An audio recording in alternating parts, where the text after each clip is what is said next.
ಕಾಲ ವೇಳೆ ಉங்கள் ಮಧ್ಯದಲ್ಲಿ ಇರುವುದಕ್ಕೆ ಕುರಿತು ನಾನು ಮಿಗುந்த ಸಂತೋಷ ಅடைகிறேன். ಈ ಬೆಳಗಿನ ಸಮಯದಲ್ಲಿ ನಿಮ್ಮ ಒಟ್ಟಿಗೆ ಇರುವುದನ್ನ ಕುರಿತು ನಾನು ಬಹಳ ಸಂತೋಷವನ್ನ ಪಡುವಂತನಾಗಿರುತ್ತೇನೆ. ஆண்டவர் உண்டு பண்ணின நாள், ಇದು ಕರ್ತನು ಉಂಟು ಮಾಡಿದ ದಿನ. ஆண்டவர் ஒரு நோக்கத்தோடு இந்த நாளை நமக்காக நியமித்திருக்கிறார். ದೇವರು ಒಂದು ಉದ್ದೇಶದ ಪೂರ್ವಕವಾಗಿ ಈ ದಿನವನ್ನು ನಮಗೋಸ್ಕರ ಆತನು ಏರ್ಪಡಿಸಿದ್ದಾನೆ. இந்த நீண்ட நாட்களாக அருமையான போதகர் ஜெயராஜ் அவர்கள் இந்த மாதிரி விதமாக ஒரு கூட்டத்தை ஆயத்தப்படுத்த வேண்டும் என்று வாஞ்சித்தார். ಅನೇಕ ದಿನಗಳಿಂದ ಪಾಸ್ಟರ್ ಜಯರಾಜ್ ಅವರು ಈ ರೀತಿಯಾದ ಕೂಟವನ್ನ ಮಾಡಬೇಕೆಂಬುದಾಗಿ ಅವರು ಪ್ರಯಾಸ ಪಡುತ್ತಾ ಇದ್ರು, ಅದ್ರ ಬಗ್ಗೆ ಮಾತನಾಡ್ತಾ ಇದ್ರು.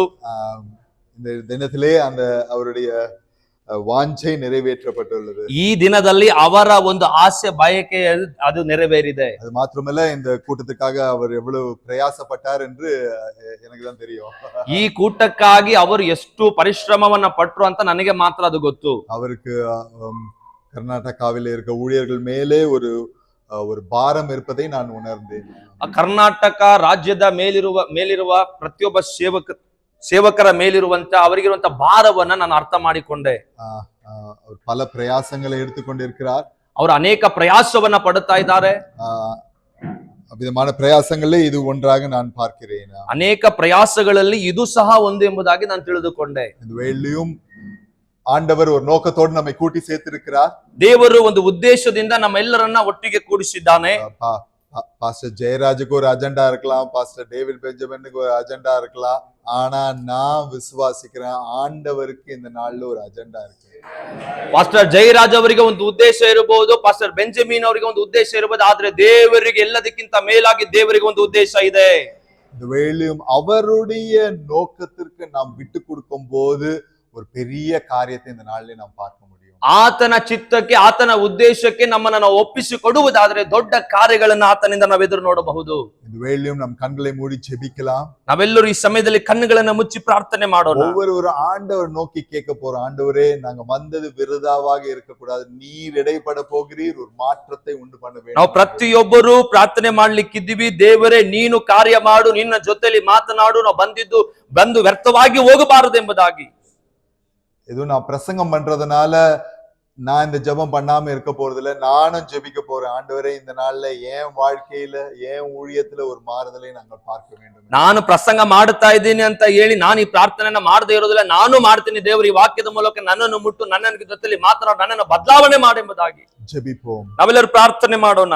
எங்களை அதிகமாய் நேசிக்கும் நல்ல பிதாவே, ನಮ್ಮನ್ನು ಬಹಳವಾಗಿ ಪ್ರೀತಿ ಮಾಡುವ ತಂದೆಯೇ, ஆண்டவரே உம்முடைய அநாதி தீர்மானத்தின்படி எங்களை கூட்டி சேர்த்திருக்கிறீர். ನಿನ್ನ ಅನಾದಿಯ ಪ್ರೀತಿಯಿಂದ ನಮ್ಮನ್ನ ಒಟ್ಟಿಗೆ ಸೇರಿಸಿದ್ದೀರಪ್ಪ. ಇದು ಆಕ್ಸಿಡೆಂಟ್, ತರ್ಚೆಲಾಗ நாங்க ಕೂಡல ರಾಜಾ. ಯಾವುದು ಅಕಸ್ಮಾತ್ ಆಗಿ ನಾವು ಇಲ್ಲಿ ಕೂಡಿ ಬಂದಿಲ್ಲ. ಪಾಸ್ಟರ್ ಜಯರಾಜುடைய ಪ್ರಯಾಸಮೋ, ಪಾಸ್ಟರ್ ಡೇವಿಡ್ ಬೆಂಜಮಿನ್ ಪ್ರಯಾಸத்தினால நாங்க ಕೂಡல ರಾಜಾ. ಪಾಸ್ಟರ್ ಜಯರಾಜ್ ಅವರ ಪ್ರಯಾಸದಿಂದಲೂ, ಬೆಂಜಮಿನ್ ಅವರ ಪ್ರಯಾಸದಿಂದಲೂ ನಾವು ಕೂಡಿ ಬಂದಿಲ್ಲ. நீங்க இந்த நாளை நியமிச்சு வச்சிருக்கீங்க. ಈ ದಿನವನ್ನು ನೀನೇ ಸಿದ್ಧ ಮಾಡಿ ಇಟ್ಟಿದ್ದೀಯಾ. ஒரு மாற்றத்தை எங்கள் மத்தியில உண்டு பண்ணுவதற்காக இந்த நாளை நியமித்து வைத்திருக்கிறீர். ಒಂದು ಬದಲಾವಣೆಯನ್ನು ಉಂಟು ಮಾಡ್ಲಿಕ್ಕಾಗಿ ಈ ದಿನವನ್ನು ನಮಗೋಸ್ಕರ ಏರ್ಪಡಿಸಿಟ್ಟಿದ್ದೀರಿ. அந்த மாற்றத்துக்கு எங்களை விட்டு கொடுக்கிறோம். ಆ ಬದಲಾವಣೆಗಾಗಿ ನಮ್ಮನ್ನು ಒಪ್ಪಿಸಿಕೊಡುತ್ತೇವೆ.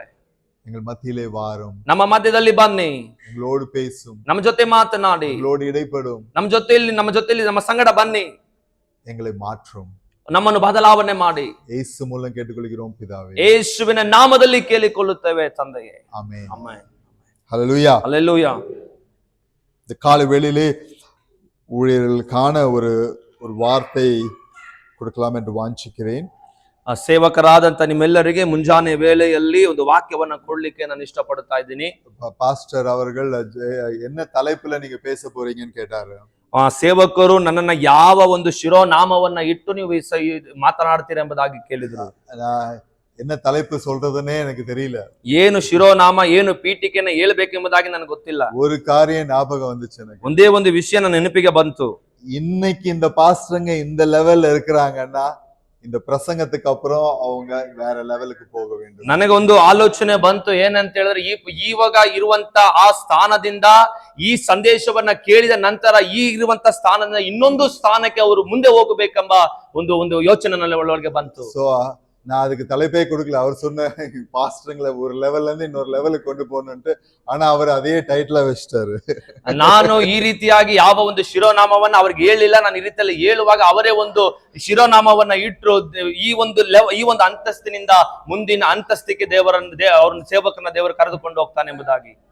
அப்ப இங்க அமர்ந்து இருக்கும் போது எனக்கு ஒரு ஒரு ஒரு ஒரு ஒரு ஒரு தாட் வந்தது. ನಾನು ಇಲ್ಲಿ ಕೂತಿರುವಾಗ ಒಂದು ಆಲೋಚನೆ ನನಗೆ ಈ ರೀತಿಯಲ್ಲಿ ಬಂತು. அடுத்த ஸ்டெப்புக்கு நம்ம போகணும்னா, அடுத்த லெவலுக்கு போகணும்னா, ನಾವು ಮುಂದಿನ ಭಾಗಕ್ಕೆ, ಮುಂದಿನ ಒಂದು ಸ್ಥಾನಕ್ಕೆ ನಾವು ಹೋಗಬೇಕಂದ್ರೆ முதலாவது என்ன லெவல்ல இருக்கணும்னு நம்ம தெரிஞ்சிருக்கணும். ಮೊದಲನೇದಾಗಿ ನಾವು ಯಾವ ಲೆವೆಲ್ ಅಲ್ಲಿ, ಯಾವ ಸ್ಥಾನದಲ್ಲಿ ಇರಬೇಕನ್ನೋದನ್ನ ತಿಳಿದಿರಬೇಕು. இங்க இருந்து எங்க இருக்கிறோம் தெரிஞ்சாதான் அடுத்த ஸ்டெப்புக்கு போக முடியும். ನಾವು ಎಲ್ಲಿದ್ದೇವೆ ಎಂಬುದನ್ನ ತಿಳ್ಕೊಂಡ್ರೇನೆ ಮುಂದಿನ ಒಂದು ಅಂತಸ್ತಿಗೆ, ಮುಂದಿನ ಸ್ಥಾನಕ್ಕೆ ನಾವು ಹೋಗ್ಲಿಕ್ಕೆ ಸಾಧ್ಯ.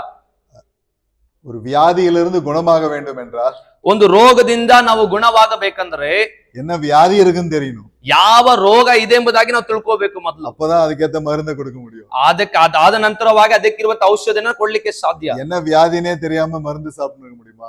ಏನು ರೋಗ ಎಂಬುದಾಗಿ ಗೊತ್ತಿಲ್ಲದೆ ನಾವು ಸುಮ್ಮನೆ ಮಾತ್ರೆಯನ್ನ ತಗೊಳ್ಳಕ್ಕೆ ಆಗೋದಿಲ್ಲ. சோ ஆண்டவர் உணர்த்தின காரியம் என்னவென்றால், நாம் அனைவரும் ஊழியர்களாக இருக்கிறோம். பல சிலருக்கு சில ஆண்டுகள் அனுபவம் இருக்கும், பலர் மூத்த ஊழியர்களாக இருக்கலாம்.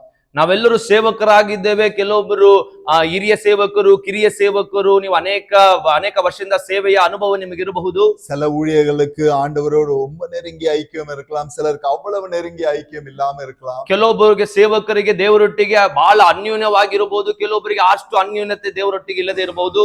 பரிசுத்த ஆவியானவர் தான் நமக்கு இப்போ வெளிப்படுத்தணும் நம்ம என்ன நிலைமையில இருக்கிறோம், எந்த நிலைமைக்கு போக வேண்டும். ಈಗ ಪರಿಶುದ್ಧಾತ್ಮನೇ ನಮಗೆ ತಿಳಿಸಬೇಕು ಯಾವ ಅಂತಸ್ತಿನಲ್ಲಿದ್ದೇವೆ, ನಾವು ಯಾವ ಅಂತಸ್ತಿಗೆ ಹೋಗಬೇಕೆಂಬುದನ್ನ ಪರಿಶುದ್ಧಾತ್ಮ ನಮಗೆ ತಿಳಿಸಬೇಕು. பொதுவாக நான் சொல்ல முடியாது நீங்க இப்படி இருக்கிறீங்க மாறணும்னு சொல்ல முடியாது. ஏன்னா எல்லாரும் வேற வேற லெவல்ல இருக்கிறோம். ನಾನು ಈ ರೀತಿಯಲ್ಲಿ ಎಲ್ಲರೂ ಇದೇ ಲೆವೆಲ್ ಅಲ್ಲಿ, ಇದೇ ಸ್ಥಾನದಲ್ಲಿ ಇದ್ದೀರಾ ಎಂಬುದಾಗಿ ನೆನ್ನೆ ಹೇಳಕ್ ಆಗೋದಿಲ್ಲ. ಯಾಕಂದ್ರೆ ಒಬ್ಬೊಬ್ಬರು ಒಂದೊಂದು ವಿಧದಲ್ಲಿ, ಒಂದೊಂದು ಸ್ಥಾನದಲ್ಲಿ ನಾವು ಇದ್ದೇವೆ. உங்கள ஒருத்தர நானும் இருக்கிறேன், நான் ஒரு லெவல்ல இருக்கிறேன். ನಿಮ್ಮಲ್ಲಿ ನಾನೊಬ್ಬನಾಗಿದ್ದೇನೆ, ನಾನು ಒಂದು ಯಾವುದೋ ಒಂದು ಸ್ಥಾನದಲ್ಲಿ ಇದ್ದೇನೆ. நானும் வேற லெவல் போவேன். ನಾನು ಯಾವುದೋ ಇನ್ನೊಂದು ಸ್ಥಾನಕ್ಕೆ ಹೋಗಬೇಕು. அதற்காக இந்த வார்த்தை பிரயோஜனமாய் இருக்கும் என்று நான் விசுவாசிக்கிறேன். ಅದಕ್ಕೋಸ್ಕರ ಈ ವಾಕ್ಯವು ಪ್ರಯೋಜನವಾಗಿರುತ್ತದೆ ಎಂಬುದಾಗಿ ನಾನು ನಂಬುತ್ತೇನೆ. அப்போஸ்தலர் நடபடிகள் 1ஆம் அதிகாரம், ಅಪೊಸ್ತಲರ ಕೃತ್ಯ 1ನೇ ಅಧ್ಯಾಯ 8ஆம் வசனத்தை வாசிப்போம். 8ನೇ ವಾಕ್ಯವನ್ನು ನಾವು ಓದಿಕೊಳ್ಳೋಣ. ಆದರೆ ಪವಿತ್ರ ಆತ್ಮ ನಿಮ್ಮ ಮೇಲೆ ಬರಲು ನೀವು ಬಲವನ್ನು ಹೊಂದಿ ಯೆರೂಸಲೇಮಿನಲ್ಲಿಯೂ ಎಲ್ಲಾ ಯೂದಾಯ, ಸಮರ್ಯ ಸೀಮೆಗಳಲ್ಲಿಯೂ ಭೂಲೋಕದ ಕಡೆಯವರೆಗೂ ನನಗೆ ಸಾಕ್ಷಿಗಳಾಗಿರಬೇಕು. இங்கே பார்க்கும்போது ஆண்டவர் சொல்லுகிற ஒரு வாக்குத்தத்தம், பரிசுத்த ஆவி உங்களிடத்தில் வரும்போது நீங்கள் பலன் அடைந்து, ದೇವರು ಇಲ್ಲಿ ಹೇಳುತ್ತಾ ಇರುವಂತ ಒಂದು ವಾಗ್ದಾನ ಏನಂದ್ರೆ ಪರಿಶುದ್ಧಾತ್ಮನು ನಿಮ್ಮ ಮೇಲೆ ಬರಲು ನೀವು ಬಲವನ್ನ ಹೊಂದಿ.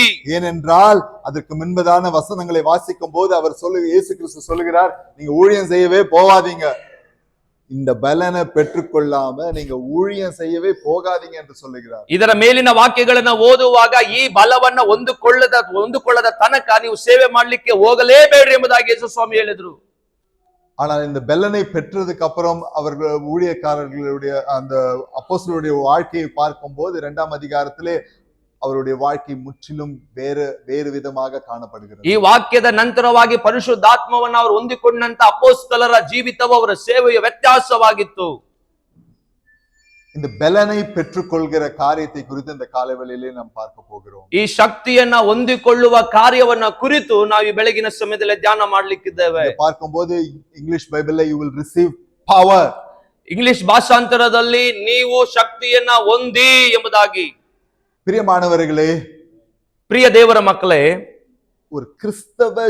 ஒரு அடிப்படை கிறிஸ்தவ ஜீவியம் ஜீவிப்பதற்கே நமக்கு பரிசுத்த ஆவியானுடைய வல்லமை தேவைப்படுகிறது. ಒಂದು ಸಾಧಾರಣವಾದ ಕ್ರೈಸ್ತಿಯ ಜೀವಿತವನ್ನ ಜೀವಿಸಲಿಕ್ಕೆ ಪರಿಶುದ್ಧಾತ್ಮನ ಶಕ್ತಿ ನಮಗೆ ಬೇಕು.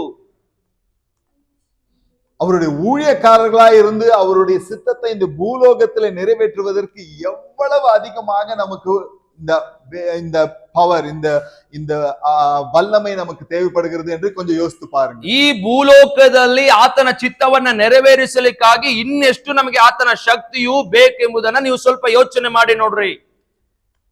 பேதுருடைய வாழ்க்கையில பார்க்கும்போது அவன் ஒரு காலத்திலே பயந்தவனா, இயேசுவே யாரும் தெரியாதவனா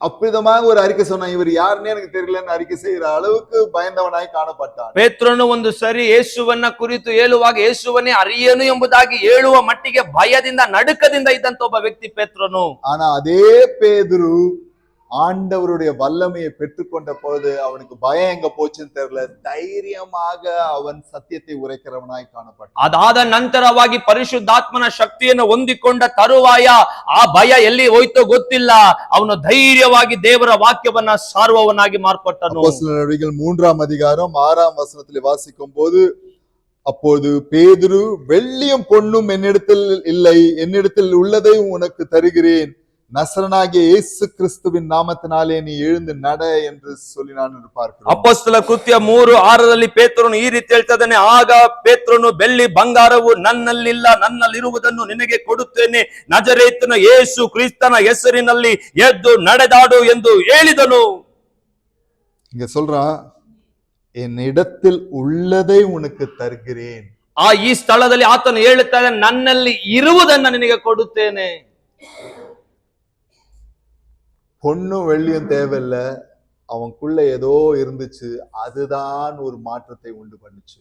ಬೆಳ್ಳಿ ಬಂಗಾರವು ಬೇಕಿಲ್ಲ, ಆದರೆ ಆತನ ಒಳಗಡೆ ಯಾವುದೋ ಒಂದು ಶಕ್ತಿ ಇತ್ತು, ಆ ಶಕ್ತಿನೇ ಅಲ್ಲಿ ದೇವರ ನಾಮದಲ್ಲಿ ಬಿಡುಗಡೆಯನ್ನು ಅಲ್ಲಿ ಕೊಟ್ಟಿತು. சோ நம் ஊழியக்காரர்களா இருக்கிற நாம், நம்முடைய ஊழியத்திலே ஒரு மாறுதல் தேவை என்றால் பொண்ணும் வெள்ளியும் தேவையில்ல, உள்ள இருக்கிற அவனிடத்தில் இருந்த ஒரு முக்கியமான காரியம் நமக்கு தேவைப்படுகிறது. ಸೇವಕರಾದ ನಮ್ಮ ಜೀವಿತದಲ್ಲಿ, ನಮ್ಮ ಸೇವೆಯಲ್ಲಿ ಒಂದು ಅದ್ಭುತಗಳು ಅತಿಶಯಗಳು ನಡೆಯಬೇಕಂದ್ರೆ ಬೆಳ್ಳಿ ಬಂಗಾರದಿಂದ ಅದು ಸಾಧ್ಯ ಇಲ್ಲ, ಆದರೆ ಅವನ ಒಳಗಿದ್ದಂತ ಏನೋ ಒಂದು ಶಕ್ತಿ, ಆ ಶಕ್ತಿ ಇವತ್ತು ನಮ್ಮ ಒಳಗಡೆ ಇರಬೇಕಾಗಿದೆ. ஹல்லேலூயா. ಹಲ್ಲೆಲೂಯಾ.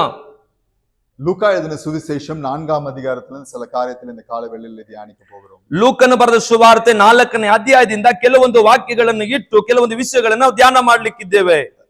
லூக்கா எழுதின சுவிசேஷம் 4ஆம் அதிகாரம் ಲೂಕನು ಬರೆದ ಸುವಾರ್ತೆ 4ನೇ ಅಧ್ಯಾಯ 1ஆம் வசனத்தை வாசிப்போம். 1ನೇ ವಾಕ್ಯವನ್ನ ನಾವು ಓದಿಕೊಳ್ಳೋಣ. இயேசு பரிசுத்த ஆவியினாலே நிறைந்தவராய். ಇಲ್ಲಿ ವಾಕ್ಯದಲ್ಲಿ ಹೇಳ್ತದೆ, ಯೇಸು ದೇವರಾತ್ಮನಿಂದ ತುಂಬಿದವನಾಗಿ. சோ இயேசு கிறிஸ்து ஏற்கனவே பரிசுத்த ஆவியானவரால் நிறைந்தவராய் காணப்படுகிறார். ಯೇಸು ಕ್ರಿಸ್ತನು ಈಗಾಗಲೇ ಪವಿತ್ರಾತ್ಮನಿಂದ ತುಂಬಿದ ಅನುಭವದಲ್ಲಿ ಕಾಣಲ್ಪಡುತ್ತಾ ಇದ್ದಾನೆ. ஆனால் அவர் ஊழியம் செய்ய போகும்போது வேற ஒரு காரியம் அவருக்கு தேவைப்படுகிறது. ಆತನು ಸೇವೆಯನ್ನ ಮಾಡಲಿಕ್ಕೆ ಹೋಗುವ ಸಮಯದಲ್ಲಿ ಬೇರೊಂದು ವಿಷಯವು ಆತನಿಗೆ ಬೇಕಾಗಿದೆ. 14ஆம் வசனம் வாசிப்போம். 14ನೇ ವಾಕ್ಯವನ್ನ ಓದೋಣ. 1ஆம் வசனத்திலே ஆவியானவரால் நிரப்பப்பட்டவர் என்று எழுதப்பட்டிருக்கிறது. ஆனால் 14ஆம் வசனத்திலே ஆவியானுடைய பலத்தினால் நிறைந்தவராய் அவர் கடந்து சென்று ஊழியத்தை ಆರಂಭಿத்தார் என்று பார்க்கும். ಮೊದಲನೇ ವಾಕ್ಯದಲ್ಲಿ ಪವಿತ್ರಾತ್ಮ ಭರಿತನಾದನು ಎಂಬುದಾಗಿ ಹೇಳಲ್ಪಟ್ಟಿದೆ. ಅದು 14ನೇ ವಾಕ್ಯದಲ್ಲಿ ಹೇಳ್ತದೆ, ಪವಿತ್ರಾತ್ಮನ ಶಕ್ತಿಯಿಂದ ತುಂಬಿದನು ಎಂಬುದಾಗಿ. சோ ஆவியானவரால் நாம் அனைவரும் நிரப்பப்பட்டவர்களாய் காணப்படுகிறோம். ನಾವು ಅನೇಕರು ಪವಿತ್ರಾತ್ಮ ಭರಿತರಾಗಿದ್ದೇವೆ. அது மாத்திரம் பத்தாது. ಅದು ಮಾತ್ರ ಸಾಕಾಗುವುದಿಲ್ಲ. நமக்கு இந்த வல்லமை, இந்த சக்தி, இந்த பவர் நமக்கு தேவை. அது இருந்தால் மாத்திரம்தான் நாம் ஆண்டவருடைய சித்தத்தை ஒழுங்காக செய்ய முடியும். ಆತನ ಶಕ್ತಿ, ಪವಿತ್ರಾತ್ಮನ ಶಕ್ತಿ ಇದ್ರೆ ಮಾತ್ರನೇ ನಾವು ಸೇವೆಯನ್ನ ಬಲವಾಗಿ ಮಾಡಲಿಕ್ಕೆ ಸಾಧ್ಯ. ஹல்லேலூயா. சோ இயேசு கிறிஸ்துவுக்கு இந்த பலன் வருவதற்கு அவர் ஒரு சில காரியங்கள் வழியாக கடந்து செல்கிறார். ಯೇಸು ಕ್ರಿಸ್ತನಿಗೆ ಈ ಶಕ್ತಿ ಬರಬೇಕಂದ್ರೆ ಆತನು ಕೆಲವೊಂದು ವಿಷಯಗಳನ್ನ ದಾಟಿ ಹೋಗುತ್ತಾ ಇದ್ದಾನೆ. நல்லா கவனிங்க கொஞ்சம். ಚೆನ್ನಾಗಿ ಗಮನಿಸಿರಿ. இயேசு கிறிஸ்துவுக்கே இந்த பலன் பெறுவதற்கு அவர் சில டெஸ்ட பாஸ் பண்ண வேண்டியதா இருக்கிறது. ಯೇಸು ಕ್ರಿಸ್ತನೇ ಶಕ್ತಿಯನ್ನ ಹೊಂದಿಕೊಳ್ಳಲಿಕ್ಕೆ ಕೆಲವೊಂದು ಪರೀಕ್ಷೆಗಳನ್ನ ಆತನು ಪಾಸ್ ಮಾಡಬೇಕಾಗಿತ್ತು. ஏனென்றால் இந்த பவர், இந்த சக்தி, இந்த வல்லமையானது நல்லதாய் காணப்பட்டாலும் அதனால சிலருடைய வாழ்க்கையே அழிந்து போவதற்கும் வாய்ப்பு இருக்கிறது. ಈ ಪವಿತ್ರಾತ್ಮನ ಶಕ್ತಿಯು ಬಲವುಳ್ಳದಾಗಿಯೂ ಅದ್ಭುತವಾಗಿ ಕಾಣಲ್ಪಟ್ಟರೂ ಸಹ ಆ ಶಕ್ತಿಯಿಂದ ಅನೇಕರ ಜೀವಿತವು ನಾಶವಾಗುವಂತದಾಗಿರ್ತದೆ. நல்லா கவனிங்க. ಇಂಗ್ಲಿಷ್ல சொல்லுவாங்க பவர் கரப்ட்ஸ். ಇಂಗ್ಲಿಷ್ ಅಲ್ಲಿ ಈ ರೀತಿಯಲ್ಲಿ ಹೇಳ್ತಾರೆ, ಶಕ್ತಿಯು ಕೆಲವೊಂದು ವಿಷಯಗಳನ್ನ ನಾಶ ಮಾಡ್ತದೆ, ಕೆಲವೊಂದು ವಿಷಯಗಳನ್ನ ಕಠಿಣ ಮಾಡ್ತದೆ. தவறான ஆளுக்கிட்ட இந்த பவர் போச்சுன்னா அதன் மூலமாக சில நாச மோசங்கள் உருவாதற்கு வாய்ப்பு இருக்கிறது. ಕೆಲವೊಬ್ಬ ವ್ಯಕ್ತಿಗಳ ಹತ್ರ ಶಕ್ತಿ ಹೋಗುವುದಾದರೆ, ತಪ್ಪಾದ ವ್ಯಕ್ತಿಗಳ ಹತ್ರ ಶಕ್ತಿ ಹೋಗುವುದಾದರೆ ಅದರಿಂದ ನಾಶನಗಳು ಉಂಟಾಗುವಂತದ್ದಾಗಿರ್ತದೆ. எத்தனை பேருக்கு புரியுது நான் சொல்றது? ಎಷ್ಟು ಜನಕ್ಕೆ ಅರ್ಥವಾಗ್ತಾ ಇದೆ ನಾನು ಹೇಳುವಂತದ್ದು? நம்ம சக்தி வேணும், பவர் வேணும், பவர் வேணும், ஆண்டவரே உம்முடைய வல்லமையினால் நிரப்புங்க, வல்லமையினால் நிரப்புங்கன்னு ஜெபிக்கிறோம். ஆனா ஆண்டவருக்கு தெரியும் யாருக்கு இந்த வல்லமையை கொடுத்தா அவங்க உருப்படியா ஊழியம் செய்வாங்க, யாருக்கு கொடுத்தா என் பேரே கெடுத்துருவாங்கன்னு அவருக்கு தெரியும். ಅನೇಕರು ಪ್ರಾರ್ಥನೆ ಮಾಡ್ತಾರೆ, ದೇವರೇ ನನ್ನ ಶಕ್ತಿಯಿಂದ ತುಂಬಿಸು ತುಂಬಿಸು ತುಂಬಿಸು ಅಂತ ಹೇಳಿ. ಆತನಿಗೆ ಮಾತ್ರ ಗೊತ್ತು ಯಾರಿಗೆ ಶಕ್ತಿಯನ್ನ ಕೊಟ್ರೆ ಅವರು ನನ್ನ ಹೆಸರನ್ನ ಕೆಡಿಸ್ತಾರೆ, ಯಾರಿಗೆ ಶಕ್ತಿಯನ್ನ ಕೊಟ್ರೆ ಅವರು ಬಲವಾಗಿ ಸೇವೆಯನ್ನ ಮಾಡ್ತಾರೆ ಅಂತ ಆತನಿಗೆ ಮಾತ್ರ ಗೊತ್ತು. நிறைய பேருக்கு பார்த்தா இந்த வல்லமையே இல்ல. ಅನೇಕರಿಗೆ ನೋಡೋದಾದ್ರೆ ಈ ಶಕ್ತಿನೇ ಇಲ್ಲ. கர்நாடகால எப்படின்னு தெரியல, தமிழ்நாட்டுல நினைச்சுக்கிறாங்க ட்ரம் அடிச்சா பவர் இருக்குன்னு நினைச்சுக்கிறாங்க. ಕರ್ನಾಟಕದಲ್ಲಿ ಯಾವ ಪರಿಸ್ಥಿತಿ ಇದೆ ಅಂತ ನನಗೆ ಗೊತ್ತಿಲ್ಲ, ಆದ್ರೆ ತಮಿಳುನಾಡಲ್ಲಿ ಈ ರೀತಿಯಾದಂತ ಪರಿಸ್ಥಿತಿ ಇದೆ. ಒಂದು ರೀತಿಯಾದಂತ ಶಬ್ದವನ್ನ ಮಾಡಿದ್ರೆ ಶಕ್ತಿ ಬಂದ್ಬಿಡ್ತದೆ ಎಂಬುದಾಗಿ. உண்மையான ஆவியானோட வல்லமை இல்ல, ನಿಜವಾದ ದೇವರ ಶಕ್ತಿ ಅವರ ಒಳಗಡೆ ಇಲ್ಲ. ஆனா அந்த மைக்ரோஃபோன்ல கத்துறதுலயும் கொட்டு அடிக்கிறதுலயும் வல்லமை இருக்கிற மாதிரி ஒரு சீன் கிரியேட் பண்றாங்க. ಆ ಧ್ವನಿ ವರ್ಧಕದಲ್ಲಿಯೂ ಆ ಒಂದು ತಾಳವನ್ನ ಒಡೆಯುವುದರಲ್ಲಿಯೂ ಅವರು ಮಾತನಾಡುವ ಮಾತನಾಡಿಗೆ ಅವರ ಶಕ್ತಿಯಿಂದ ನಾನು ತುಂಬಿಸಲ್ಪಟ್ಟಿದ್ದೀನಿ ಎಂಬುದಾಗಿ ತೋರಿಸಿಕೊಳ್ಳುತ್ತಾರೆ. அந்த வல்லமையை பத்தி நம்ம பேச போறது இல்ல. ಆ ಶಕ್ತಿಯನ್ನ ಕುರಿತು ಇಲ್ಲಿ ನಾವು ಮಾತನಾಡ್ತಾ ಇಲ್ಲ. உண்மையான வல்லமை, ನಿಜವಾದ ದೇವರ ಶಕ್ತಿ. எந்த பயந்து போன பேதுருவை ஒரு வல்லமை உள்ள ஊழியக்காரனாக எடுத்து பயன்படுத்தினதோ அந்த வல்லமையை குறித்து அந்த காலவேளை ಯಾವ ಪೇತ್ರನು ಭಯದಿಂದ ಇದ್ದನೋ ಆ ಭಯದಿಂದ ತುಂಬಿದ ಪೇತ್ರನನ್ನು ಬಲವಾಗಿ ಶಕ್ತಿಯುತವಾಗಿ ಸೇವೆಯನ್ನ ಮಾಡುವಂತೆ ಪ್ರೇರೇಪಿಸಿತು. ಆ ಶಕ್ತಿಯನ್ನ ಕುರಿತು ನಾವು ಇಲ್ಲಿ ಮಾತನಾಡುತ್ತಾ ಇದ್ದೇವೆ. எத்தனை மாசம் உபவாசம் எடுத்து ஜெபிச்சாலும் இந்த வல்லமை அவளை எளிதா நீங்க பெற்றுக்கொள்ள முடியாது. ಎಷ್ಟು ದಿನವೂ ಉಪವಾಸವಿದ್ದು ನೀವು ಗೋಗಾಡಿದರು ಕಿರ್ಚಾಡಿದರು ಈ ಶಕ್ತಿಯನ್ನು ನೀವು ಹೊಂದಿಕೊಳ್ಳಲಿಕ್ಕೆ ಸಾಧ್ಯವಿಲ್ಲ. யாருக்கு ஆண்டவர் இந்த வல்லமையை தருவார் என்றால், ಯಾರಿಗೆ ದೇವರು ಈ ಶಕ್ತಿಯನ್ನು ಕೊಡುತ್ತಾನಂದ್ರೆ அந்த வல்லமையை தக்க வைத்துக் கொள்ள தகுதி யாருக்கு இருக்கோ அவர்களுக்கு மாத்திரம்தான் ಆ ಶಕ್ತಿಯನ್ನ ಹೊಂದಿಕೊಳ್ಳಲಿಕ್ಕೂ ಆ ಶಕ್ತಿಯನ್ನ ನಿಭಾಯಿಸಲಿಕ್ಕೂ ಯಾರಿಗೆ ಶಕ್ತಿ ಇದೆ ಅವರಿಗೆ ಆ ಶಕ್ತಿಯನ್ನ ದೇವರು ಕೊಡಲಿಕ್ಕಿದ್ದಾನೆ. ஏனென்றால் அந்த வல்லமையை பெற்றுக்கொண்டு இயேசு கிறிஸ்து நாமத்தையே நாம் நாசமாக்குவதற்கு கூட நம்மளால முடியும். ಆ ಶಕ್ತಿಯನ್ನು ಹೊಂದಿಕೊಂಡ ತರುವಾಯಿಯಾಗಿ ಯೇಸುವಿನ ನಾಮವನ್ನೇ ದುರುಪಯೋಗ ಮಾಡಿ ನಾಶ ಮಾಡಲಿಕ್ಕೆ ಆ ಶಕ್ತಿಯಿಂದ ನಮಗೆ ಸಾಧ್ಯವಾಗ್ತದೆ. எத்தனை பேருக்கு புரிஞ்சிருக்கு இவ்வளவு நாள் பேசுனது? ಇಷ್ಟೊತ್ತು ಮಾತನಾಡಿದ ಎಷ್ಟು ಜನಕ್ಕೆ ನಿಮಗೆ ಅರ್ಥವಾಯಿತು? Power corrupts. ಶಕ್ತಿಯು ಕೆಲವೊಂದು ವಿಷಯಗಳನ್ನು ನಾಶ ಮಾಡುತ್ತದೆ. சோ ஆகையால் நம்மை எவ்விதமாக நம்ம காத்து கொள்ளும் போது, நம்முடைய இருதயத்தை எவ்விதமாக வைத்திருக்கொள்ளும் போது ஆண்டவர் இந்த வல்லமையை கொடுப்பார் என்பதை குறித்து இந்த காலவேளையை தியானிக்க போகிறோம். ನಮ್ಮನ್ನ ಯಾವ ರೀತಿಯಲ್ಲಿ ಇಟ್ಟುಕೊಳ್ಳುವಾಗ ದೇವರು ಈ ಶಕ್ತಿ ನಮಗೆ ಕೊಡುತ್ತಾನೆ ಎಂಬುದನ್ನ ಕುರಿತು ಈ ಮುಂಜಾನೆಯಲ್ಲಿ ನಾವು ಧ್ಯಾನ ಮಾಡ್ಲಿಕ್ಕಿದ್ದೇವೆ. எத்தனை பேருக்கு இந்த வல்லமையை பெற்றுக்கொள்ள வேண்டும் என்ற வாஞ்சை இருக்கு? ಎಷ್ಟು ಜನಕ್ಕೆ ಈ ಶಕ್ತಿಯನ್ನು ಹೊಂದಿಕೊಳ್ಳಬೇಕೆಂಬ ಆಸೆ ಇದೆ? ஹல்லேலூயா, ಹಲ್ಲೆಲೂಯಾ. இயேசு கிறிஸ்துவே he was tested, அவர் பரிசோதிக்கப்பட்டார். இந்த வல்லமையை அவர் பெற்றுக்கொள்வதற்கு அவருக்கு தகுதி இருக்கா இல்லையா என்று. ಈ ಶಕ್ತಿಯನ್ನ ಹೊಂದಿಕೊಳ್ಳಲಿಕ್ಕೆ ಆತನಿಗೆ ಅರ್ಹತೆ ಇದೆಯಾ ಇಲ್ಲ ಎಂಬುದಕ್ಕಾಗಿ ಆತನು ಅನೇಕ ಶೋಧನೆಗಳಿಂದ ಅನೇಕ ಪರೀಕ್ಷೆಗಳಲ್ಲಿ ಹಾದು ಹೋದನು. அந்த வல்லமையை பெற்றுக்கொள்வதற்கு தகுதி இருக்கிறது இந்த டெஸ்ட்ல அவர் பாஸ் பண்ணபடியினால் அவர் வல்லமையை பெற்றுக்கொண்டார் என்று வாசிக்கிறோம். ಇದಕ್ಕೆ ಆತನು ಯೋಗ್ಯನು ಎಂಬುದಾಗಿ ಹೇಳಿ ಆತನ ಅನೇಕ ಪರೀಕ್ಷೆಗಳನ್ನ ಆತನು ಪಾಸ್ ಆದ ನಂತರವೇ ಆ ಶಕ್ತಿ ಆತನ ಮೇಲೆ ಇಳಿದು ಬಂದಿತು. தொடர்ந்து வாசிப்போம். இந்த லூக்கா சுவிசேஷம் 4ஆம் அதிகாரம் 1லிருந்து 15 வரைக்கும் யாராவது ವಾಸಿಕುಂಬಡಿ ಕೇಳಿಕೊಳ್ಳುತ್ತೇನೆ. ನಾವು ಸತತವಾಗಿ ಲೂಕನ ಬರೆದ ಸುವಾರ್ತೆ 4ನೇ ಅಧ್ಯಾಯದಲ್ಲಿ 1ನೇ ವಾಕ್ಯದಿಂದ ಹಿಡಿದು 15ನೇ ವಾಕ್ಯದವರೆಗೂ ಯಾರಾದರೂ ಸ್ಪಷ್ಟವಾಗಿ ನಿಧಾನವಾಗಿ ನೀವು ಓದಬೇಕೆಂಬುದಾಗಿ ನಾನು ಕೇಳಿಕೊಳ್ಳುತ್ತೇನೆ. முதல் வசனத்துல வாசிக்கும் பொழுது இங்க போட்டிருக்கு, பரிசுத்த ஆவியினால் நிறைந்தவராய் யோர்தானை விட்டு திரும்பி ஆவியானவராலே வனாந்தரத்துக்கு கொண்டு போகப்பட்டு 40 நாள் பிசாசினாலே சோதிக்கப்பட்டார் என்று. ಮೊದಲನೇ ವಾಕ್ಯ ಹೀಗೆ ಹೇಳ್ತದೆ, ಯೇಸು ಪವಿತ್ರಾತ್ಮ ಭರಿತನಾಗಿ ಯೋರ್ದಾನ್ ಒಳಗಿಂದ ಹಿಂತಿರುಗಿ ದೇವರ ಆತ್ಮನಿಂದ 40 ದಿವಸ ಅಡವಿಯಲ್ಲಿ ನಡೆಸಲ್ಪಡುತ್ತಾ ಸೈತಾನಿಂದ ಶೋಧಿಸಲ್ಪಟ್ಟನು. ದೇವರ ಆತ್ಮನಿಂದ ನಡೆಸಲ್ಪಟ್ಟನು. இங்க 2 பேர் போட்டிருக்கு. ஒன்னு ஆவியானவராலே வனாந்தரத்துக்கு கொண்டு போகப்பட்டு 40 நாள் பிசாசினாலே சோதிக்கப்பட்டார்னு போட்டிருக்கு. ಇಲ್ಲಿ 2 ವಿಷಯಗಳನ್ನು 2 ಹೆಸರುಗಳನ್ನು ಹಾಕಿದೆ. ಒಂದನೆಯದಾಗಿ ದೇವರ ಆತ್ಮನಿಂದ 40 ದಿವಸ ಅಡವಿಯಲ್ಲಿ ಒಯ್ಯಲ್ಪಟ್ಟು ಸೈತಾನನಿಂದ ಶೋಧಿಸಲ್ಪಟ್ಟನು ಎಂಬುದಾಗಿ. 2 பேர் இங்க இருக்கு. யாராரு பேர் இருக்கு? ಇಲ್ಲಿ ಇಬ್ಬರ ಹೆಸರು ಇದೆ. ಯಾರ್ಯಾರು? சாத்தானும் ஆவியானவரும். ಇಲ್ಲಿ ಸೈತಾನನು ಮತ್ತು ದೇವರಾತ್ಮನು. இவங்க ரெண்டு பேர்ல யாரால அவர் சோதிக்கப்பட்டார் நீங்க போட்டிருக்கு. ரெண்டு ಈ ಇಬ್ಬರಲ್ಲಿ ಯಾರಿಂದ ಯೇಸು ಶೋಧಿಸಲ್ಪಟ್ಟ? சோதிக்கப்பட்டதுக்கு காரணம் யாரு? ಶೋಧನೆ ಪಟ್ಟಿದ್ದಕ್ಕೆ ಕಾರಣ ಯಾರು? ரெண்டு பேரும் இருக்கிறாங்க. ಇಲ್ಲಿ ಇಬ್ಬರೂ ಸಹ ಇದ್ದಾರೆ. ஆவியானவரும் ஒரு காரணம், சாத்தானும் ஒரு காரணம். ಇಲ್ಲಿ ಪವಿತ್ರಾತ್ಮನೂ ಒಂದು ರೀತಿಯಾದ ಕಾರಣ, ಇಲ್ಲಿ ಸೈತಾನನು ಒಂದು ರೀತಿಯಾದ ಕಾರಣ. எப்படி அது சாத்தியமாகும்? ಇದು ಯಾವ ರೀತಿಯಲ್ಲಿ ಸಾಧ್ಯವಾಗ್ತದೆ? இங்க பார்க்கும்போது ஆவியானவராலே வனாந்தரத்துக்கு கொண்டு போகப்பட்டு சாத்தானாலே சோதிக்கப்பட்டார் என்றால் ரெண்டு பேரும் ஏதோ கூட்டு சேர்ந்து ஏதோ இவருக்கு ஏதோ பண்ண மாதிரி இருக்கு. ಇಲ್ಲಿ ಪವಿತ್ರಾತ್ಮನಿಂದ ಅಡವಿಗೆ ನಡೆಸಲ್ಪಟ್ಟು ಸೈತಾನಿಂದ ಶೋಧಿಸಲ್ಪಟ್ಟನು ಎಂಬುದಾಗಿ ಹೇಳುವಾಗ ಇವರಿಬ್ಬರು ಏನು ಕಲಿತು ಮಾತನಾಡಿ ಈತನನ್ನ ಏನೋ ಮಾಡ್ಲಿಕ್ಕಿದ್ದಾರೆ ಎಂಬುದಾಗಿ ಅನಿಸ್ತದೆ. இருக்கா இல்லையா? ಈ ರೀತಿಯಲ್ಲಿ ಇದೆ ಅಲ್ವಾ? உண்மையா சொல்ல போனா ரெண்டு பேருக்கும் இதுல சம்பந்தம் இருக்கு. ಇದು ನಿಜವಾಗಿ ಹೇಳ್ಬೇಕಂದ್ರೆ ಇವರಿಬ್ಬರಿಗೂ ಇದರಲ್ಲಿ ಸಂಬಂಧ ಇದೆ. ಯೇಸುನಾಥರುடைய சோதனையில ரெண்டு பேரும் சம்பந்தப்பட்டிருக்காங்க. ಯೇಸು ಕ್ರಿಸ್ತನ ಶೋಧನೆಯಲ್ಲಿ ಇವರಿಬ್ಬರೂ ಸಹ ಒಂದು ಕಾರಣವಾಗಿದ್ದಾರೆ. ஆனால் இருவருடைய நோக்கமும் வேற வேற. ಆದರೆ ಇವರಿಬ್ಬರಿಗಿರುವಂತ ಉದ್ದೇಶಗಳು ಬೇರೆ ಬೇರೆ. பிசாசுடைய நோக்கம் இயேசுநாதரை இந்த சோதனை வழியாக கொண்டு சென்று அவரை அழித்து விட வேண்டும், இனி அவர் ஊழியத்துக்கே லாய்க்கில்லாதவர்களாக மாற்றிவிட வேண்டும் என்பது பிசாசினுடைய நோக்கம்.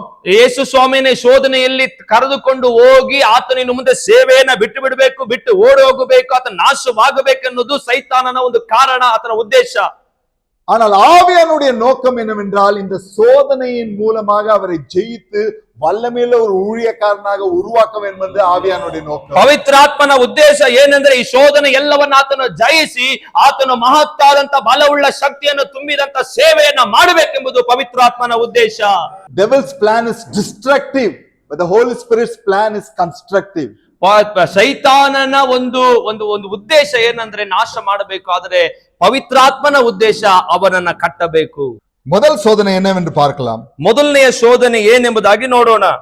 ಯೇಸು ಕ್ರಿಸ್ತು 40 நாள் ಉಪವಾಸದಲ್ಲಿ இருக்கிறார். ಇಲ್ಲಿ ನೋಡುವುದಾದರೆ ಯೇಸು ಸ್ವಾಮಿ 40 ದಿನ ಉಪವಾಸದಲ್ಲಿದ್ದಾರೆ. 40 நாள் அவர் எதையும் உண்ணவில்லை. ಆ 40 ದಿವಸ ಯಾವುದನ್ನು ತಿನ್ನಲಿಲ್ಲ. 40 நாள் சாப்பிடலைனா பசிக்குமா பசிக்காதா? 40 ದಿನ ಊಟ ಮಾಡದೆ ಇದ್ರೆ ನಮಗೆ ಹೊಟ್ಟೆ ಹಸಿತದಾ ಇಲ್ವಾ? பயங்கர பசியில இருப்பார் அவரு. ಆತನು ಭಯಂಕರವಾದ ಹೊಟ್ಟೆ ಹಸಿಯಲ್ಲಿ ಇರ್ತಾನೆ. அவர் 40 நாள் உபவாசத்தை முடித்து விட்டார். ಆತನು 40 ದಿನ ಉಪವಾಸವನ್ನು ಮುಗಿಸಿದ್ದಾನೆ. உபவாசம் முடிச்சிட்டா என்ன செய்வாங்க எல்லாரும்? ಉಪವಾಸ ಮುಗಿದ ತಕ್ಷಣ ಏನ್ ಮಾಡ್ತಾರೆ? சாப்பிடுவாங்க. ಊಟ ಮಾಡ್ತಾರೆ. எப்படியும் அவர் சாப்பிடதான் போறாரு. ಹೇಗೋ ಆತನು ಊಟ ಮಾಡ್ಲಿಕ್ಕೆ ಇದ್ದಾನೆ. கண்டிப்பா பிதாவானவர் அவருக்கு எப்படியோ சாப்பாடு கொடுக்க போறாரு. ತಂದೆಯಾದಂತ ದೇವರು ಯಾವುದೇ ರೀತಿಯಲ್ಲಿ ಆತನಿಗೆ ಊಟವನ್ನ ಕೊಡ್ಲಿಕ್ಕೆ ಇದ್ದಾನೆ.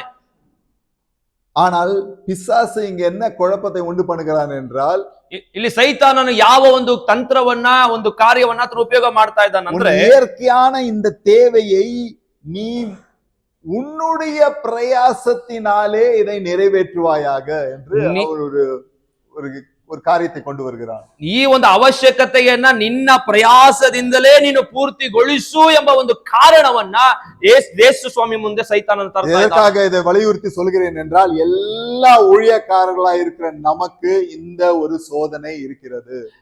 ಇದು ಯಾಕೆ ನಾನು ಒತ್ತಿ ಹೇಳ್ತಾ ಇದ್ದೇನೆ ಅಂತ ಹೇಳಿದ್ರೆ, ಇದಿರುವಂತ ಶೋಧನೆ ಇಲ್ಲಿರುವಂತ ಪ್ರತಿಯೊಂದು ಸೇವಕರಿಗೆ ಇರುವಂತ ಒಂದು ಶೋಧನೆ. எத்தனை பேருக்கு தேவை இருக்கு? ಎಷ್ಟು ಜನಕ್ಕೆ ಅವಶ್ಯಕತೆಗಳಿದೆ? ஒரு ஊழியக்காரனுக்கு என்னென்ன விதமான தேவை இருக்கும் நீங்களே சொல்லுங்க பார்க்கலாம். ಒಬ್ಬ ಸೇವಕನಿಗೆ ಯಾವ ಯಾವ ರೀತಿಯಾದ ಅವಶ್ಯಕತೆಗಳು ಇರುತ್ತದೆ ನೀವೇ ಹೇಳ್ರಿ ನೋಡೋಣ. ಆತ್ಮಗಳು ವೇಣೋ, ಸಭೆ ವೇಣೋ. ಓಕೆ, ಚರ್ಚ್ ಬೇಕು, ವಿಶ್ವಾಸಿಗಳು ಬೇಕು, ಅப்புறம் ಹಣ ಬೇಕು ಮೇನ್ ಆಗಿ. வேற சொல்லுங்க, வேற என்ன இருக்கு? ಬೇರೆ ಏನಿದೆ ಹೇಳ್ರಿ. இல்ல, தேவைகள், இயற்கையான தேவைகள், ಬೇಕಾಗಿರುವ ಅವಶ್ಯಕತೆಗಳು, ಮುಖ್ಯವಾಗಿ ಅಗತ್ಯತೆಗಳು.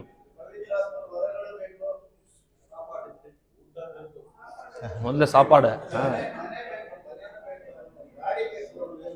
ಆರೋಗ್ಯ ಬೇಕು, ಕಾರ್ ಬೇಕಾ? ಯಾರು ಹೇಳಿದೆ? உங்களுக்கு என்னென்ன தேவை சொல்லுங்க. ನಿಮಗೆ ಏನೇನು ಅವಶ್ಯಕತೆ ಬೇಕು ಹೇಳ್ರಿ ಮೊದಲು. ಹಾ ಹೇಳಿ. 3 ಬೆಡ್ರೂಮ್ ರೂಮ್ ಬೇಕು, ಮನೆ ಬೇಕು. ஓகே, கண்டிப்பா நீங்க சொன்னது எதுவுமே தப்பு கிடையாது. ನಿಜವಾಗಿಲೂ ನೀವು ಹೇಳಿದ್ದು ಯಾವುದು ತಪ್ಪಲ್ಲ. ஒரு ஊழியக்காரருக்கு குடும்பம் இருக்கு, குடும்ப தேவைகள் இருக்கிறது. ಒಬ್ಬ ಸೇವಕನಿಗೆ ಕುಟುಂಬ ಇದೆ, ಕುಟುಂಬದ ಅವಶ್ಯಕತೆಗಳು ಸಹ ಇದೆ. பிள்ளைகள் இருக்காங்க, அவங்க பள்ளிக்கூடத்துக்கு போகணும், அவங்கள வளர்க்கணும், அவர்களுக்கு திருமணம் செய்து வைக்க வேண்டும், அதற்கான பல தேவைகள் இருக்கிறது. ಮಕ್ಕಳಿದ್ದಾರೆ, ಅವರನ್ನ ಸ್ಕೂಲಿಗೆ ಕಳಿಸಬೇಕು, ಅವರಿಗೆ ಮದುವೆ ಕಾರ್ಯಗಳನ್ನ ಮಾಡಬೇಕು, ಅನೇಕ ಅವಶ್ಯಕತೆಗಳು ಅವರ ಜೀವಿತದಲ್ಲಿ ಇದೆ. ஊழியத்துல பார்க்கும்போது நிலம் வாங்க வேண்டும், சபைகளை கட்ட வேண்டும், அந்த விதமான தேவைகள் இருக்கிறது. ಸೇವೆಯಲ್ಲಿ ಬರುವುದಾದರೆ ಜಾಗವನ್ನ ಖರೀದಿ ಮಾಡಬೇಕು, ಸಭೆಯನ್ನ ಕಟ್ಟಬೇಕೆಂಬ ಅನೇಕ ಅವಶ್ಯಕತೆಗಳು, ಅಗತ್ಯತೆಗಳಿದೆ. ஊழியக்காரருக்கு நல்ல வீடு தேவை, வாகனங்கள் தேவை, இதெல்லாம் இயற்கையான தேவை. இதுல எதுவுமே தப்பு, இது பாவம் சொல்லவே முடியாது. ನಮಗೆ ಬೇಕಾಗಿರುವ ಮನೆ ಆಗಿರಬಹುದು, ಕಾರ್ ಆಗಿರಬಹುದು, ಇದೆಲ್ಲವೂ ಸಹ ಪ್ರಾಕೃತಿಕವಾದಂತ ಅವಶ್ಯಕತೆಗಳು. எப்படி இயேசு கிறிஸ்துக்கு 40 நாள் கழிச்சு சாப்பாடு பேக்கா இருந்துச்சோ அதே மாதிரிதான் அது இயற்கையான ஒரு தேவை. அதே போலதான் நம்முடைய எல்லா தேவைகளும் ஒரு இயற்கையான ஒரு தேவை. ಯೇಸು ಕ್ರಿಸ್ತ 40 ದಿನ ಉಪವಾಸವನ್ನು ಮುಗಿಸಿ ಯಾವ ರೀತಿಯಲ್ಲಿ ಪ್ರಾಕೃತಿಕವಾಗಿ ಆತನಿಗೆ ಆಹಾರ ಬೇಕಾಗಿತ್ತು, ಅಗತ್ಯತೆ ಇತ್ತು, ಅದೇ ರೀತಿಯಲ್ಲಿ ನಮ್ಮ ಪ್ರತಿಯೊಬ್ಬರಿಗೂ ಪ್ರಾಕೃತಿಕವಾದ ಅಗತ್ಯತೆಗಳು ಖಂಡಿತವಾಗಿ ನಿಶ್ಚಯವಾಗಿ ಇದೆ. இதுல ஏதாவது மாற்று கருத்து இருக்கா? ಇದ್ರ ಯಾವ್ದ್ರಲ್ಲಿ ಅದಲು ಬದಲುಗಳಿದೆಯಾ? ಇಲ್ಲ. பிரச்சனை எங்க ஆரம்பிக்குதுன்னா, ಸಮಸ್ಯೆ ಎಲ್ಲಿ ಆರಂಭವಾಗ್ತದಂದ್ರೆ, பிசாசு என்ன சொல்றான்னா, ಸೈತಾನನ್ ಏನ್ ಹೇಳ್ತಾನಂದ್ರೆ, உனக்கு இவ்வளவு தேவை இருக்கு, ನಿನಗೆ ಇಷ್ಟು ಅಗತ್ಯತೆಗಳಿದೆ, இப்ப நீ என்ன செய்யணும்னா, ನೀನ್ ಇವಾಗ ಏನ್ ಮಾಡ್ಬೇಕಂದ್ರೆ, உன் மூளைய யூஸ் பண்ணி, ನಿನ್ನ ಯೋಚನೆಯನ್ನ, ನಿನ್ನ ಜ್ಞಾನವನ್ನ ಬಳಸಿಕೊಂಡು, உன் திறமைய யூஸ் பண்ணி, ನಿನ್ನ ತಾಲಂತುಗಳನ್ನ ಬಳಸಿಕೊಂಡು, உன்னுடைய பிரயாசங்களை யூஸ் பண்ணி, ನಿನ್ನ ಪ್ರಯಾಸಗಳನ್ನ ಉಪಯೋಗ ಮಾಡಿಕೊಂಡು இந்த தேவைகளை சந்திப்பாயாக. ಈ ಅಗತ್ಯತೆಗಳನ್ನ ಸಂಧಿಸಿಕೋ. எத்தனை பேருக்கு புரிஞ்சிச்சு? ಎಷ್ಟು ಜನಕ್ಕೆ ಇದು ಅರ್ಥ ಆಯ್ತು? இந்த கல்ல அப்பமாக நீ மாற்றுவாயாக. ಈ ಕಲ್ಲನ್ನ ರೊಟ್ಟಿಯಾಗಿ ಮಾರ್ಪಡಿಸು. இதுதாங்க நாம செய்யற பாவம். ಇದೇ ನಾವು ಮಾಡುವಂತ ಪಾಪ. நம்முடைய தேவைகளை நம்முடைய பிரயாசத்தினாலே பெற்றுக்கொள்வதற்கு எடுக்கிற பிரயாசங்களுக்கு ஆண்டவருக்கு பிரியமில்லாததாய் ಕಾಣப்படுತ್ತದೆ. ನಮ್ಮ ಅಗತ್ಯತೆಗಳಿಗಾಗಿ ನಾವು ಪಡುವಂತ ಪ್ರಯತ್ನಗಳು ದೇವರನ್ನ ವಿರೋಧಿಸುವಂತದಾಗಿದೆ, ದೇವರಿಗೆ ಅದು ದೇವರ ಕಾರ್ಯಗಳನ್ನ ಮುರಿಯುವಂತದಾಗಿದೆ. எத்தனை பேருக்கு புரியுது? ಎಷ್ಟು ಜನಕ್ಕೆ ಅರ್ಥವಾಗ್ತಾ ಇದೆ? ஏனென்றால் பல நேரங்களிலே நமக்கு தேவைகள் அதிகமானபடியினால் ஜெபம் பண்றோம் ஒரு சைடுல, ஆனா ஆண்டவரே நம்பின்னு இருக்கிறது கிடையாது. களத்துல இறங்கி நம்ம தேவைகளை சந்திப்பதற்கு எல்லா பிரயாசங்களையும் எடுத்துக்கொண்டு இருக்கிறோம். ಅಗತ್ಯತೆಗಳು ಬರುವಾಗ ನಾವು ದೇವರ ಹತ್ರ ಪ್ರಾರ್ಥನೆ ಮಾಡ್ತೀವಿ, ಪ್ರಾರ್ಥನೆ ಮಾಡಿ ದೇವರನ್ನ ನಂಬಿ ಹಾಗೆ ಇರೋದಿಲ್ಲ. ನಾವೇನ್ ಮಾಡ್ತೀವಿ? ಕೆಳಗಡೆ ಇಳಿದು ಏನ್ ಮಾಡ್ತೀವಿ? ನಾವೇ ಪ್ರಯಾಸ ಪಟ್ಟು ಪ್ರಯತ್ನ ಮಾಡ್ತಾ ಇರ್ತೀವಿ. இயேசு கிறிஸ்து என்ன சொல்றாருன்னா, மனுஷன் அப்பத்தினால் மாத்திரம் இல்ல, தேவனுடைய வாயிலிருந்து, தேவனிடத்துல இருந்து அது பிறக்கணும். அதனாலதான் ஒரு மனுஷன் பிழைப்பானே தவிர தன்னுடைய சுயத்தினாலும் வேற எங்க இருந்து அது வந்தாலும் ಅದು ಸರಿಯಾದ ಕಾರ್ಯ ಅಲ್ಲ ಎಂದು ಅದಕ್ಕೆ ಯೇಸು ಸ್ವಾಮಿ ಪ್ರತ್ಯುತ್ತರವಾಗಿ ಹೇಳಿದನು, ಮನುಷ್ಯನು ರೊಟ್ಟಿ ತಿಂದ ಮಾತ್ರದಿಂದ ಬದುಕುವುದಿಲ್ಲ, ದೇವರ ಬಾಯಿಂದ ಹೊರಡುವ ಪ್ರತಿಯೊಂದು ಮಾತಿನಿಂದಲೂ. ಅದರ ಅರ್ಥ ನಾವು ಪ್ರಯತ್ನ ಪಡೋದಿಂದ ಅಲ್ಲ, ಆತನಿಂದ ನಮ್ಮ ಅವಶ್ಯಕತೆಗಳು ಅಗತ್ಯತೆಗಳು ಪೂರೈಸಲ್ಪಡಬೇಕು. ஒரு ஊழியக்காரனுக்கு ஆசீர்வாதம், அவன் தேவைகள் எங்கிருந்து சந்திக்கப்பட வேண்டும் என்றால் பரத்திலிருந்து சந்திக்கப்பட. ಒಬ್ಬ ಸೇವಕನಿಗಿರುವಂತ ಅಗತ್ಯತೆಗಳು ಅವಶ್ಯಕತೆಗಳು ಎಲ್ಲಿಂದ ಸಂಧಿಸಲ್ಪಡಬೇಕಂದ್ರೆ ಅದು ಪರಲೋಕದಲ್ಲಿರುವಂತ ದೇವರಿಂದ ಮಾತ್ರ. நம்ம எல்லாரும் சொல்ல முடியுமா, என் தேவைகள் எல்லாம் ஆண்டவர் தான் சப்ளை பண்றாரு, நான் எந்த பிரயாசம் எடுக்கலன்னு சொல்ல முடியுமா? ನಾನು ಯಾವ ಪ್ರಯತ್ನವನ್ನ ಮಾಡಲೇ ಇಲ್ಲ, ದೇವರ ಪ್ರತಿಯೊಂದು ಅವಶ್ಯಕತೆಗಳು ನನ್ನ ಜೀವಿತದಲ್ಲಿ ಪೂರೈಸ್ತಾ ಇದ್ದಾನೆ ಎಂಬುದಾಗಿ ನಾವು ಯಾರಾದ್ರೂ ಹೇಳಕ್ ಸಾಧ್ಯವಾಗ್ತದ? ಇಲ್ಲಿ ಕಷ್ಟ. ஏனென்றால் ಯಾಕೆಂದ್ರೆ ஆண்டவர் நம்ம ஒப்புக்கு சப்பா மாதிரி வச்சுக்கிட்டு நம்ம தான் பிரயாசப்பட்டு எல்லா காரியத்தையும் சாதிக்க பார்க்கிறோம். ಆತನಿಗೆ ಒಪ್ಪಿಸಿಬಿಟ್ಟು ಆತನ ಒಪ್ಪಿಗೆಯನ್ನ ಇದ್ ಮಾಡಿಬಿಟ್ಟು ನಾವೇನ್ ಮಾಡ್ತೀವಿ, ನಮ್ಮ ಪ್ರಯಾಸವನ್ನೇ ನಾವು ಮಾಡ್ತಾ ಇದ್ದೀವಿ. இயேசு கிறிஸ்துவால சொல்லிருக்க முடியும் பிசாசு கிட்ட, பிசாசு என்னையே சேலஞ்ச் பண்றியா, அதோ பாரு இந்த கல்லை நான் என்ன அப்பமா பிரியாணியா ஆக்கி காட்டுறேன்னு சொல்லி அவரால் என்ன பண்ணிருக்க முடியும்?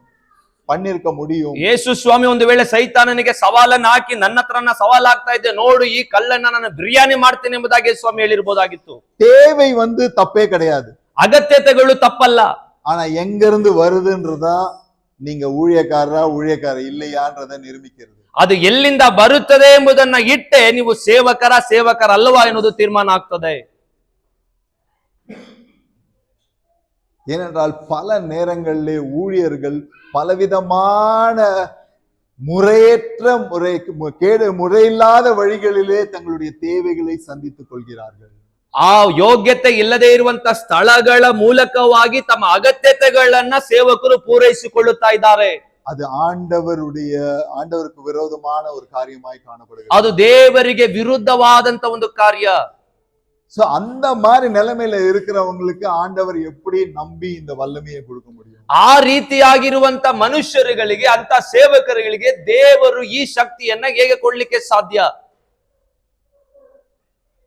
ஒரு வசனம் ஞாபகம் வருது, கரெக்டா இருக்கான்னு தெரியல. ಒಂದು ವಾಕ್ಯ ನೆನಪಿಗೆ ಬರ್ತಾ ಇದೆ. 2 ಕೊರಿಂಥಿಯರ್ 2 ಕೊರಿಂಥ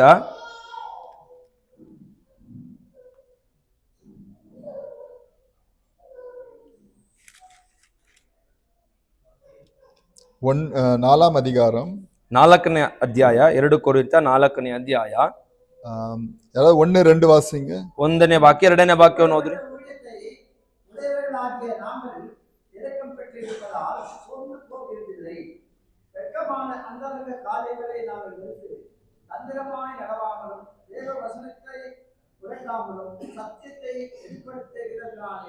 தேவனுக்கு முன்பாக எல்லா மனுஷனுடைய மனசாட்சிக்கும் எங்களை உத்தமர் என்று விளங்கப்படுகிறோம்.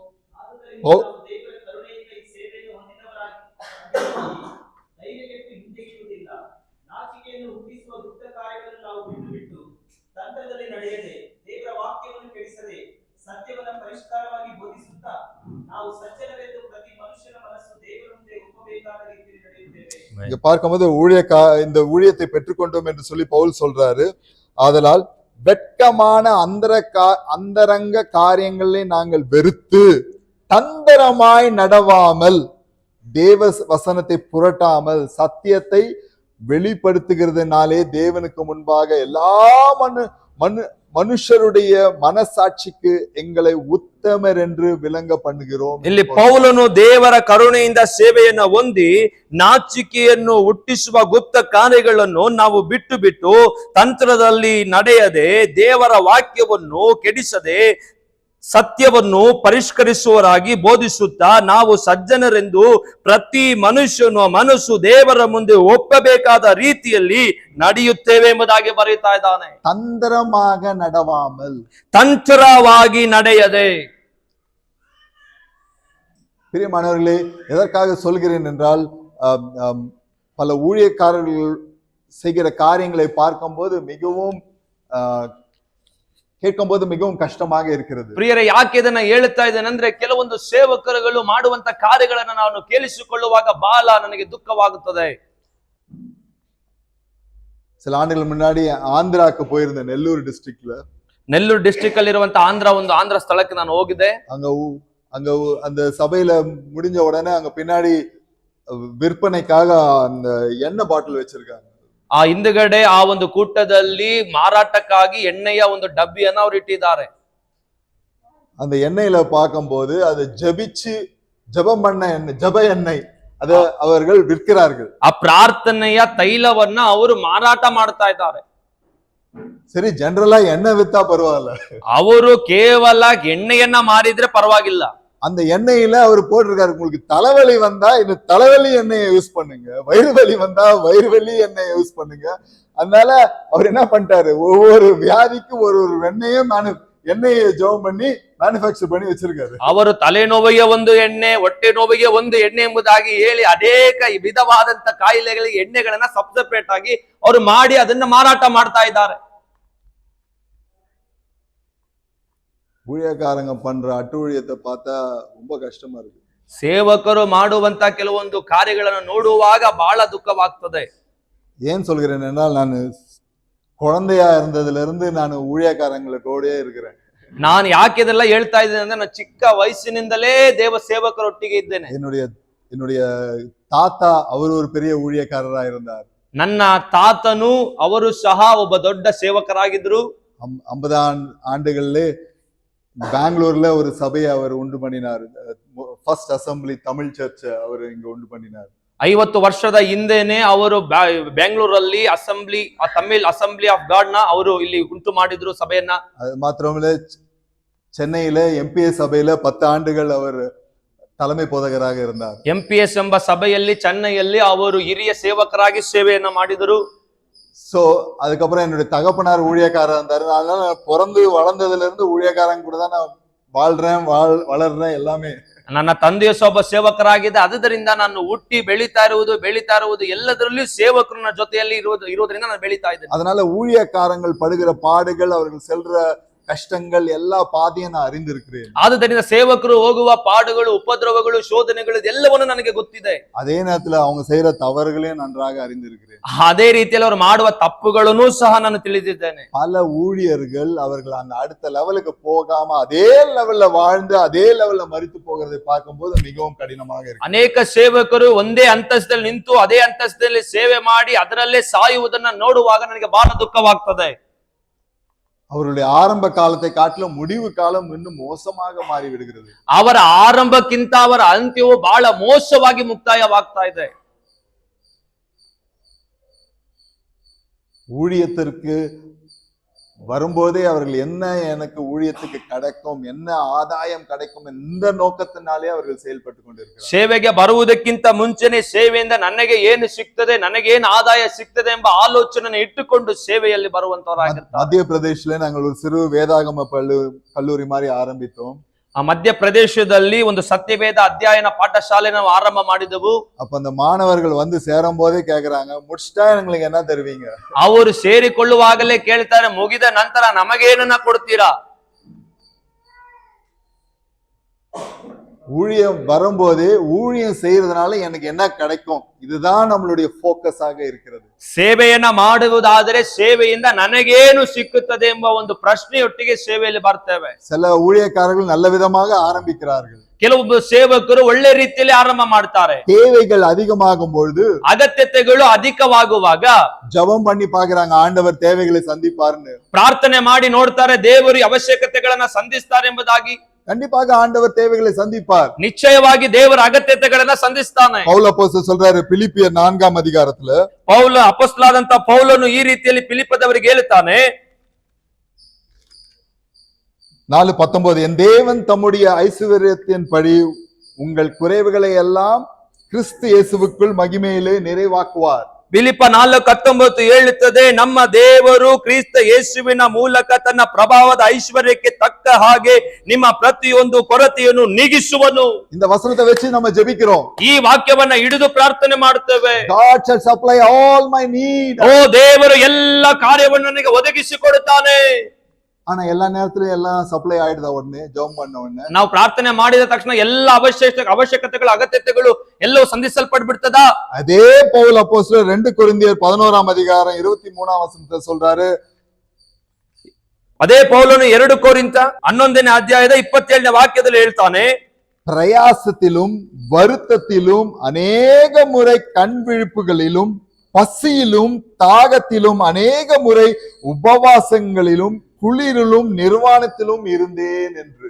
ಪ್ರಯಾಸ ಪರಿಶ್ರಮಗಳಿಂದ ಕೆಲಸ ನಡೆಸಿ ಅನೇಕ ಸಾರಿ ನಿದ್ದೆಗೆಟ್ಟು ಹಸಿವೆ ಬಾಯಾರಿಕೆಗಳನ್ನು ಪಟ್ಟು ಅನೇಕ ಸಾರಿ ಉಪವಾಸವಾಗಿಯೂ ಚಳಿಯಲ್ಲಿಯೂ ವಸ್ತ್ರವಿಲ್ಲದೆಯೂ ಇದ್ದು ಆತನನ್ನು ಸೇವಿಸಿದ್ದೇನೆ ಎಂಬುದಾಗಿ ಬರೀತಾ ಇದ್ದಾರೆ. இப்பதான் சொன்னாரு அவரு, என் தேவன் என் தேவைகளை எல்லாம் கிறிஸ்து இயேசுக்குள் நிறைவேற்றுவார். ಈಗ ತಾನೇ ಹೇಳಿದನು, ಕ್ರಿಸ್ತ ಯೇಸುವಿನಲ್ಲಿರುವಂತ ಐಶ್ವರ್ಯಕ್ಕೆ ತಕ್ಕಂತೆ ನಾನು ಪ್ರತಿಯೊಂದು ಕೊರತೆನ ನೀಗಿಸ್ತೇನೆ ಎಂಬುದಾಗಿ ಹೇಳಿದಂತ ಅದೇ ಪೌಲನು இப்ப சொல்றாரு, எனக்கு பசிக்குது, நான் நிர்வாணமா இருக்கிறேன், ட்ரெஸ் போடுறது கூட இல்லைன்றாரு. ಈಗ ಅವನು ಹೇಳ್ತಾ ಇದ್ದಾನೆ, ನನಗೆ ಹೊಟ್ಟೆ ಹಸಿಯುತ್ತಾ ಇದೆ, ನಾನು ಕೆಲವು ಕೆಲವು ಸಮಯದಲ್ಲಿ ಬಟ್ಟೆಯನ್ನು ಹಾಕುತ್ತಾ ಇಲ್ಲ, ನನಗೆ ನಿದ್ದೆ ಇಲ್ಲ ಎಂಬುದಾಗಿ ಆತನು ಬರೀತಾ ಇದ್ದಾನೆ. ஒரு நேரத்துல கிடைக்குது, ಒಂದು ಸಮಯದಲ್ಲಿ ಸಿಗ್ತಾ ಇದೆ, ஒரு நேரத்துல கிடைக்கல. ಸ್ವಲ್ಪ ಸಮಯದಲ್ಲಿ ನನಗೆ ಸಿಗ್ತಾ ಇಲ್ಲ. இதுதாங்க ஊழியம், ಇದೇ ಸೇವೆ. ஆனா நம்ம என்ன பண்றோம்? ಆದ್ರೆ ನಾವೇನ್ ಮಾಡ್ತಾ ಇದೀವಿ? கிடைக்காத போது ಸಿಕ್ಕದೇ ಇರುವಾಗ நம்ம கல்ல அப்பமா மாத்த ஆரம்பிச்சோம். ನಾವು ಆ ಕಲ್ಲನ್ನ ರೊಟ್ಟಿಯಾಗಿ ಮಾರ್ಪಡಿಸಲಿಕ್ಕೆ ಪ್ರಯತ್ನ ಪಡ್ತೇವೆ. எனக்கு தெரியுங்க யார போய் பார்த்தா என்ன கிடைக்கும். ನನಗೆ ಗೊತ್ತಿರಿ, ಯಾರನ್ನ ಹೋಗಿ ಇದಕ್ಕೆ ಸಂಧಿಸಿದ್ರೆ ಯಾರ ಮೂಲಕವಾಗಿ ಸಹಾಯ ಬರ್ತದೆ ನನಗೆ ಗೊತ್ತು ಎಂಬುದಾಗಿ. எப்படி பேசினா எப்படி உருட்டலாம் பெரட்டலாம்னு எனக்கு தெரியும். ಯಾವ ರೀತಿಯಲ್ಲಿ ಮಾತನಾಡಿದ್ರೆ ಯಾವ ರೀತಿಯಲ್ಲಿ ನಾನು ಉರುಳಿಸಬಹುದು, ತೆರಳಿಸಬಹುದು, ಹೊಂದ್ಕೊಳ್ಬಹುದು ಎಂಬುದಾಗಿ ನನಗೆ ಗೊತ್ತಿರಿ. கல்ல அப்பமாக்குற ஆவி நமக்கு இருக்கிற வரைக்கும் ஆவியானுடைய வல்லமை நமக்கு வரவே வராது. ಕಲ್ಲನ್ನ ರೊಟ್ಟಿಯಾಗಿ ಮಾರ್ಪಡಿಸುವ ಸ್ವಭಾವವು ನಮ್ಮಲ್ಲಿ ಇರುವ ತನಕವೂ ಪವಿತ್ರಾತ್ಮನು ಯಾವ ಕೆಲಸವನ್ನು ಮಾಡಲಿಕ್ಕೆ ಸಾಧ್ಯವಿಲ್ಲ, ಪವಿತ್ರಾತ್ಮನ ಶಕ್ತಿ ಬರಲಿಕ್ಕೆ ಸಾಧ್ಯವಿಲ್ಲ.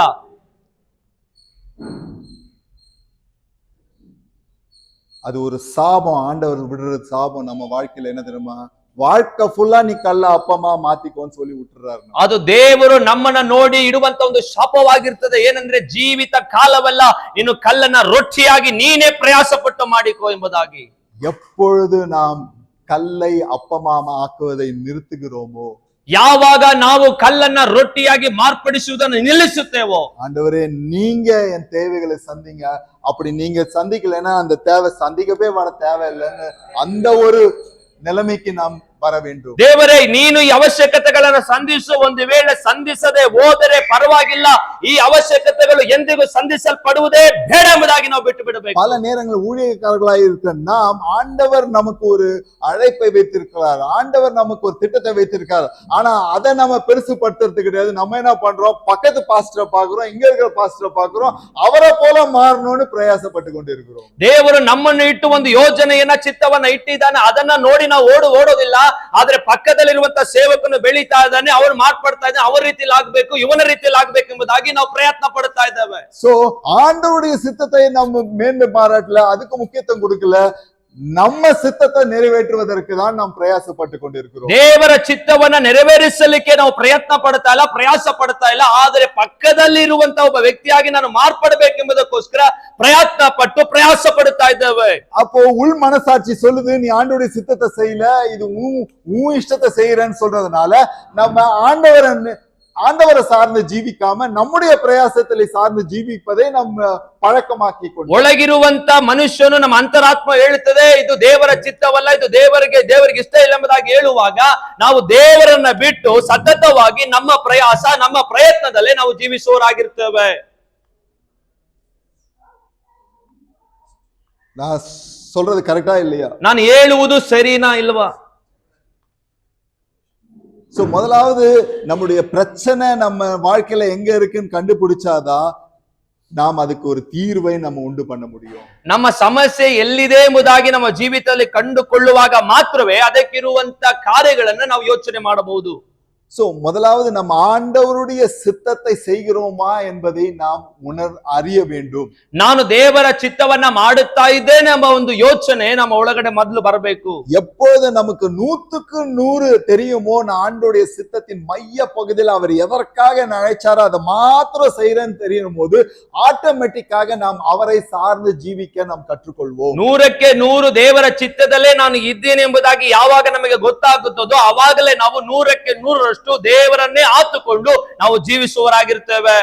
இயேசு கிறிஸ்து அவர் சொல்றாரு, நான் பிதாவின் சித்தம் செய்யதான் நான் இங்க பூலோகத்துக்கு வந்தேன். ಯೇಸು ಕ್ರಿಸ್ತನು ಹೇಳಿದರು, ನಾನು ತಂದೆಯ ಚಿತ್ತವನ್ನ ಮಾಡ್ಲಿಕ್ಕಾಗಿ ಲೋಕಕ್ಕೆ ಬಂದಿದ್ದೇನೆ.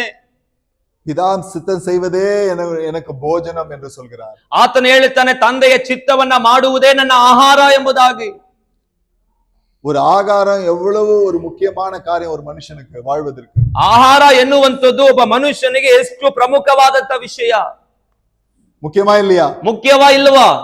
இயேசு கிறிஸ்து சொல்றாரு, இந்த ஆகாரத்தை காட்டிலும் எனக்கு முக்கியம் அவருடைய சித்தத்தை. ಈ ಆಹಾರಕ್ಕಿಂತಲೂ ಅತ್ಯಧಿಕವಾಗಿ ಆತನ ಚಿತ್ತ ನನಗೆ ಮುಖ್ಯ ಎಂಬುದಾಗಿ ಯೇಸು ಕ್ರಿಸ್ತನು ಹೇಳಿದನು.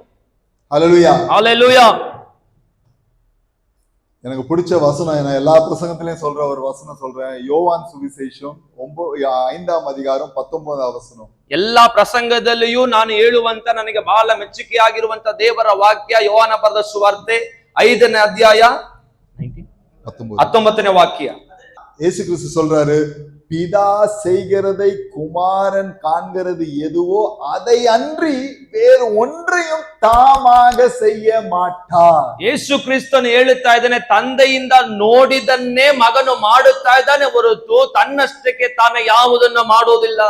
இன்னைக்கு நம்ம நெஞ்சு மேல கை வச்சு சொல்ல முடியுமா, அவர் சொல்றதை தவிர நான் வேற எதையுமே செய்தது கிடையாதுன்னு சொல்ல முடியுமா? ನಮ್ಮ ಹೃದಯದಲ್ಲಿ ಕೈಯನ್ನ ಇಟ್ಟುಕೊಂಡು ಪ್ರಾಮಾಣಿಕತೆಯಾಗಿ ನಾನು ಆತನು ಹೇಳುವುದನ್ನೇ ಮಾಡುತ್ತಾ ಇದ್ದೇನೆ ಎಂಬುದಾಗಿ ನಾವು ಹೇಳಲಿಕ್ಕೆ ಸಾಧ್ಯನಾ? சொல்ல முடியுமா? ಆ ರೀತಿ ಹೇಳಕ್ ಸಾಧ್ಯನಾ? நம்ம தோன்றதை செய்யறோம். ನಮಗೆ ಇಷ್ಟ ಬಂದಿದ್ದನ್ನ ನಾವು ಮಾಡ್ತೀವಿ. பிரியமானவர்களே, ಪ್ರಿಯರೇ, முதலாவது ஊழியக்காரர்களாய் இருக்கிற நாம் ஆண்டவருடைய சித்தத்தை அறிந்து அதை செய்வதற்கு நம்மை முற்றிலுமாக ஒப்புக் கொடுக்க வேண்டும். ಸೇವಕರಾಗಿರುವ ನಾವು ದೇವರ ಚಿತ್ತ ಏನೆಂಬುದಾಗಿ ತಿಳಿದು ಅದನ್ನ ಮಾಡ್ಲಿಕ್ಕೆ ನಮ್ಮನ್ನು ಒಪ್ಪಿಸಿಕೊಡಬೇಕು. ஆண்டவருடைய சித்தத்தை நாம செய்யும்போது தேவைகள் எல்லாம் தானாக சந்திக்கப்படுகிறதை பார்க்கிறோம். ದೇವರ ಚಿತ್ತವನ್ನ ನೆರವೇರಿಸುವಾಗ ಮಾಡುವಾಗ ನಮ್ಮ ಅವಶ್ಯಕತೆಗಳು ತಾನಾಗಿಯೇ ಸಂಧಿಸಲ್ಪಡುತ್ತದೆ. ஒருவர் ஆண்டவருடைய சித்தத்தை செய்யறாருன்னா, நீங்க ஆண்டவர் சொல்ற இடத்துல போய் நீங்க சபையை கட்டி அங்க ஊழியம் செய்யணும்னு நினைச்சு அங்க செய்தீங்கன்னா, அந்த சபை எத்தனை கோடியா இருந்தாலும் அது தர போறது ஆண்டவர். ದೇವರು ಹೇಳುವಂತ ಸ್ಥಳದಲ್ಲಿ ನೀವು ಸೇವೆಯನ್ನು ಆರಂಭ ಮಾಡಿ ಸಭೆಯನ್ನ ಕಟ್ಟಬೇಕೆಂಬುದಾಗಿ ಇರುವುದಾದರೆ, ಅದು ದೇವರ ಚಿತ್ತವಾಗಿರುವುದಾದ್ರೆ ಅದು ಎಷ್ಟೇ ಕೋಟಿ ಆದರೂ ಅದನ್ನ ಕೊಡುವಾತನು ದೇವರು ಮಾತ್ರ. பல நேரங்களில் நான் கிராம ஊழியங்கள் செய்யும் போது அங்க போயிருக்கும் போது நிறைய போதகர்கள் வந்து ஜப குறிப்பு வைப்பாங்க, சொல்லுவாங்க. ಕೆಲವೊಂದು ಗ್ರಾಮಗಳಲ್ಲಿ ಸೇವೆಗೆ ಹೋಗುವಾಗ ಕೆಲವೊಬ್ಬ ಸೇವಕರುಗಳು ಕೆಲವೊಂದು ಪ್ರಾರ್ಥನೆ ವಿಜ್ಞಾಪನೆಗಳನ್ನ ನನ್ನ ಬಳಿಯಲ್ಲಿ ಇಡುತ್ತಾರೆ. அவங்க சொல்லுவாங்க, பாஸ்டர் நான் ரொம்ப குக்கிராமத்துல ஊழியம் செய்யறேன், அங்க யாருமே என்ன தெரிய மாட்டேங்குது, ஒண்ணுமே இல்ல, அதனால ஜெபிச்சிங்க அந்த பஸ் ஸ்டாண்டு பக்கத்துல அந்த மெயின் ரோட்ல ஒரு இடம் வாங்கி கட்டணும்னு ஜெபம் பண்ணுங்க. ನಾನು ಒಂದು ಬಹಳ ಕಠಿಣವಾದಂತ ಒಂದು ಗ್ರಾಮದ ಒಳಗಡೆ ಸೇವೆ ಮಾಡ್ತಾ ಇದ್ದೀನಿ, ಯಾರು ನನ್ನನ್ನು ಗುರುತು ಮಾಡ್ತಾ ಇಲ್ಲ, ಅದರಿಂದ ನೀವು ಪ್ರಾರ್ಥನೆ ಮಾಡಿ ಮೇನ್ ರೋಡ್ ಪಕ್ಕದಲ್ಲಿ ಒಂದು ಜಾಗವನ್ನ ತಕೊಂಡು ಅಲ್ಲಿ ಸಭೆಯನ್ನ ಕಟ್ಟಬೇಕು, ಅದಕ್ಕಾಗಿ ಪ್ರಾರ್ಥನೆ ಮಾಡಿ ಅಂತ. ஆண்டவருடைய சித்தம் நீங்க அந்த குக்கிராமத்துல அந்த 20-30 குடும்பத்துக்கு ஊழியக்காரா இருக்கணும்னா, அதை விட்டுட்டு நீங்க மெயின் ரோட்ல வந்தீங்கன்னா ஏன் ஆண்டவர் உங்களுக்கு செய்யணும்? ದೇವರ ಚಿತ್ತ ನೀವು ಆ ಒಂದು ದಟ್ಟ ಕಾಡಿನಲ್ಲಿಯೋ ಅಲ್ಲ ಗ್ರಾಮದಲ್ಲಿಯೋ ಅಲ್ಲಿ 30-40 ವಿಶ್ವಾಸಿಗಳಿಗೆ ಸೇವೆಯನ್ನು ಮಾಡಬೇಕು, ದೇವರ ಚಿತ್ತವಾಗಿದ್ರೆ ಅದನ್ನ ಬಿಟ್ಟು ನೀವು ಇಲ್ಲಿ ಬಂದು ನೀವು ಸಭೆಯನ್ನು ಆರಂಭ ಮಾಡ್ಬೇಕನ್ನೋದು ಅದು ದೇವರ ಚಿತ್ತ ಅಲ್ಲ ಅಂತಂದ್ರೆ ದೇವರು ಯಾಕೆ ಅದಕ್ಕೆ ಸಹಾಯ ಮಾಡಬೇಕು? 2014 ನಾನು கொரியாக்கு போயிருந்தேன். 2014ನೇ ಇಸ್ವಿಯಲ್ಲಿ ನಾನು ಕೊರಿಯಾ ದೇಶಕ್ಕೆ ಹೋಗಿದ್ದೆ. அப்போ அங்க பால் ಯಾಂಗಿಚೋ ಸಭೆಗೆ போயிருந்தேன். ಅಲ್ಲಿ ಇರುವಂತ ಪಾಲ್ ಯಾಂಗಿಚೋ ಅವರ ಸಭೆಗೆ ನಾನು ಹೋಗಿದ್ದೆ. அப்போ அவர் சபையில 8 லட்சம் பேர் இருந்தாங்களாம். ಆ ಸಭೆಯಲ್ಲಿ 8 ಲಕ್ಷ ವಿಶ್ವಾಸಿಗಳಿದ್ರಂತೆ.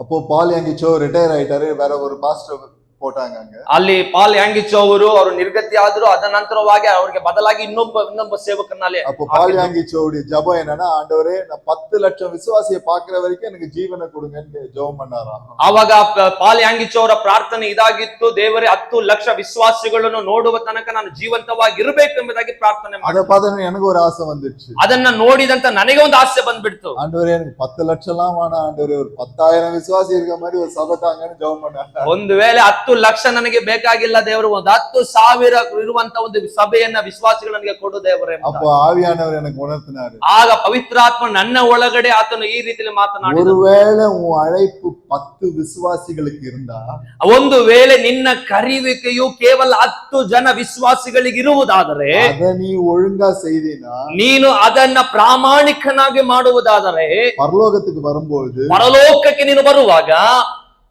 நீ பால் ಯಾಂಗಿಚೋ பக்கத்துல உட்கார்ந்து இருப்ப. ನೀನು ಪಾಲ್ ಯಾಂಗಿಚೋ ಅವರ ಪಕ್ಕದಲ್ಲಿ ಕುಳಿತಿರ್ತೀಯ. ஏன்னா ಯಾಕೆಂದ್ರೆ அவருடைய அழைப்பு 10 லட்சம், ಅವರ ಒಂದು ಕರೆಯುವಿಕೆ 10 ಲಕ್ಷ, ஏன் அழைப்பு 10, ನನ್ನ ಒಂದು ಕರೆಯುವಿಕೆ 10. நான் 10 விட்டுட்டு 10 லட்சம் போனேன்னா, ನಾನು 10ನ್ನ ಬಿಟ್ಟು 10 ಲಕ್ಷಕ್ಕೆ ಹೋದ್ರೆ நான் பரலோகம் போறதே டவுட். ನಾನು ಪರಲೋಕಕ್ಕೆ ಹೋಗುವುದೇ ಡೌಟ್.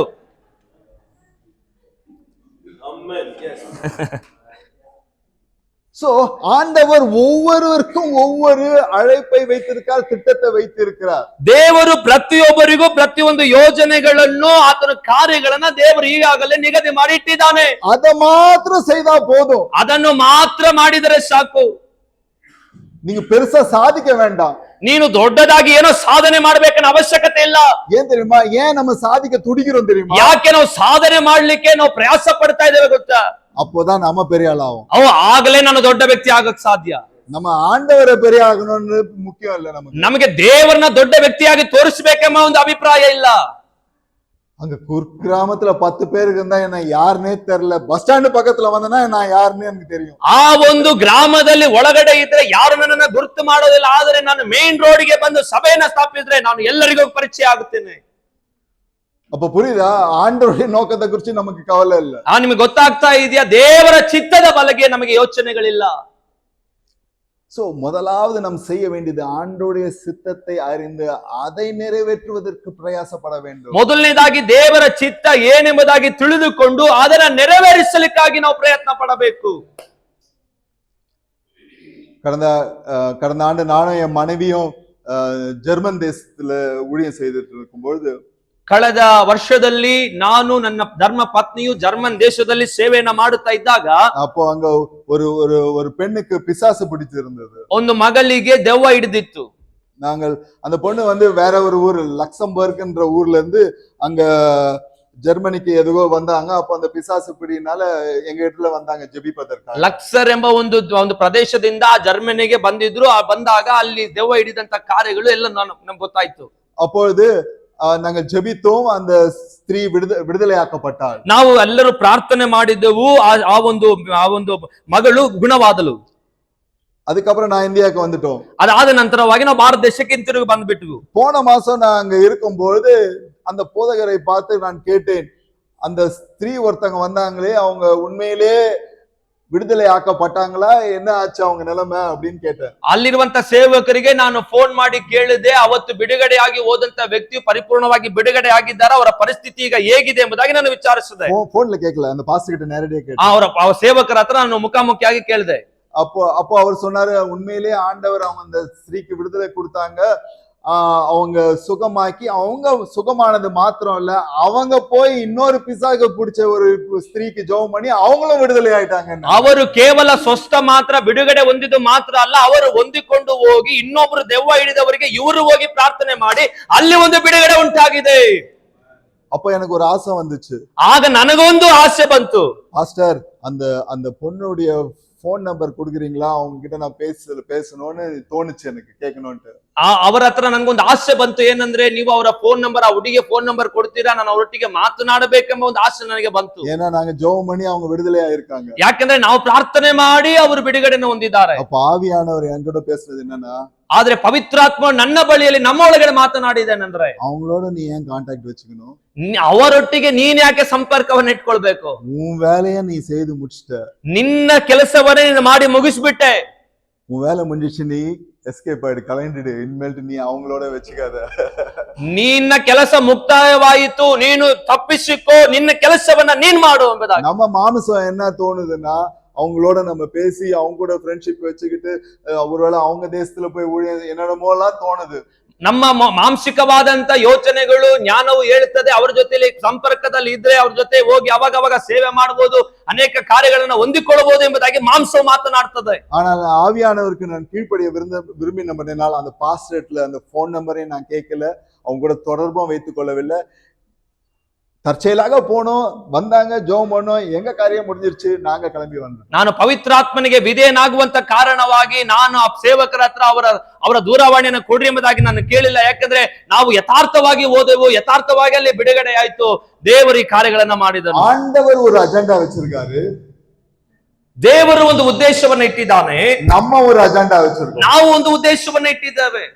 எப்போ நம்ம ஒருத்தர் ஆண்டவருடைய அஜெண்டா மாத்திரம் செய்யறவளா இருக்கும் பொழுது, ನಾವು ಯಾವಾಗ ದೇವರ ಉದ್ದೇಶವನ್ನ ಯೋಜನೆಗಳನ್ನ ಮಾಡುವವರಾಗಿ ಕಾಣಲ್ಪಡುತ್ತೇವೋ, ஆண்டவர் பெரிய காரியத்தை ಆತನು ದೇವರು ದೊಡ್ಡ ಕಾರ್ಯಗಳನ್ನ ಮಾಡ್ತಾನೆ. தொடர்ந்து ஆண்டவர் நம்ம எத்து வல்லமையாக பயன்படுத்துவார். ಆತನು ಸತತವಾಗಿ ನಮ್ಮನ್ನ ಎತ್ತಿ ಬಲವಾಗಿ ಉಪಯೋಗ ಮಾಡ್ಲಿಕ್ಕೆ ಆತನು ಶಕ್ತನಾಗಿದ್ದಾನೆ. ஆனால் ஆண்டவருடைய அஜெண்டாவை பற்றி கரிசனையே இல்லாதவர்களாய் நம்முடைய அஜெண்டாவை நிறைவேற்றுவதற்காக பிரயாசங்களை படுகிறவர்களாய் காணப்படுகிறோம். ದೇವರ ಉದ್ದೇಶ, ದೇವರ ಯೋಜನೆಯನ್ನ ಪೂರೈಸಲಿಕ್ಕೆ ನಾವು ಪ್ರಯಾಸ ಪಡದೆ ನಮ್ಮ ಉದ್ದೇಶ, ನಮ್ಮ ಯೋಜನೆಗಳನ್ನ ಪ್ರಯಾಸ ಪಡ್ಲಿಕ್ಕೆ, ಅದನ್ನ ನೆರವೇರಿಸಲಿಕ್ಕೆ ನಾವು ಪ್ರಯತ್ನ ಪಡುವುದಾದರೆ என்ன நடக்கும்னு நான் சொல்ல விரும்பல. ಏನು ನಡೀತದೆ ಎಂಬುದಾಗಿ ಹೇಳಲಿಕ್ಕೆ ನಾನು ಬಯಸುವುದಿಲ್ಲ.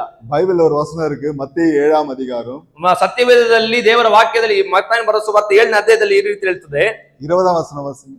20ನೇ ವಾಕ್ಯವನ್ನು ಓದ್ರಿ. இங்க போட்டிருக்கு, பரலோக ராஜ்யத்துக்கு பிரவேசிக்கணும்னா அவருடைய சித்தத்தை செய்கிறவர்கள் மாத்திரம் தான் அங்க பிரவேசிப்பார்களே தவிர தேவனே தேவனேன்னு ಪರಲೋಕಕ್ಕೆ ನಾವು ಪ್ರವೇಶಿಸಬೇಕಾದರೆ ತಂದೆಯ ಚಿತ್ತವನ್ನ, ದೇವರ ಚಿತ್ತವನ್ನ ಮಾಡಬೇಕು. ಅದಕ್ಕೆ ಸ್ವಾಮಿಯೇ ಸ್ವಾಮಿ ಎಂಬುದಾಗಿ ಕೂಗಿದ್ರೆ ಪರಲೋಕಕ್ಕೆ ಯಾರು ಹೋಗಲಿಕ್ಕೆ ಸಾಧ್ಯವಿಲ್ಲ.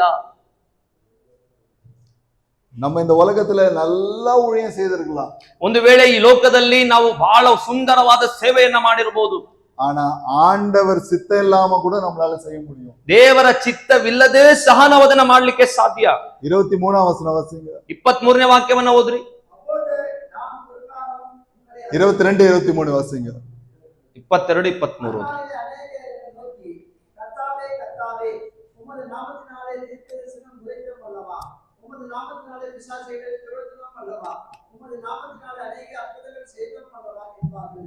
அப்போது நான் ஒரு காலம் உங்களை அறியவில்லை, அக்கிரமத்தை செய்யாதே, என்னை விட்டு அகன்று போங்கள் என்று அவர்களுக்கு சொன்னேன். இந்த வசனம் கேட்கும்போது வயிறு கலக்குதா இல்லையா? ಈ ವಾಕ್ಯವನ್ನ ಕೇಳಿಸಿಕೊಳ್ಳುವಾಗ ಹೊಟ್ಟೆ ಎಲ್ಲ ಒಂದ್ ರೀತಿಯಲ್ಲಿ ಕಲ್ತಂಗ ಆಗ್ತದಲ್ವಾ? நம்ம நினைச்சிட்டு இருக்கோம் நம்ம ஊழியத்தை சூப்பரா செய்யறோம்ட்டு. ನಾವು ಅನ್ಕೊಳ್ತಾ ಇದೀವಿ ನಮ್ಮ ಸೇವೆಯನ್ನ ಬಹಳ ಅತ್ಯುತ್ತಮವಾಗಿ ನಾವು ಮಾಡ್ತಾ ಇದೀವಿ ಅಂತ. அங்க போனா அவர் சொன்னாரு, நீ யாருன்னே எனக்கு தெரியாது. ಅಲ್ಲಿ ಹೋದ್ರೆ ಆತನ ಹೇಳ್ತಾನೆ, ನೀನ್ ಯಾರಂತ ನನಗೆ ಗೊತ್ತಿಲ್ಲ. இது நியாயமா? ಇದು ಇದು ಇದು ನ್ಯಾಯವಾ? இவங்க எல்லாம் ஊழியக்காரங்களா இல்லையா? ಇವರೆಲ್ಲರೂ ಸೇವಕರ ಇಲ್ವಾ? பிசாச ஓட்டுறாங்க, வியாதியஸ்த குணமாக்குறாங்க, எல்லாம் செய்யறாங்க. இது ஊழியமா இல்லையா? ಸೈತಾನನ ಓಡಿಸ್ತಾರೆ, ವ್ಯಾಧಿಸ್ಥನ ಗುಣಪಡಿಸ್ತಾರೆ, ಇದೆಲ್ಲ ಸೇವೆ ಅಲ್ವಾ?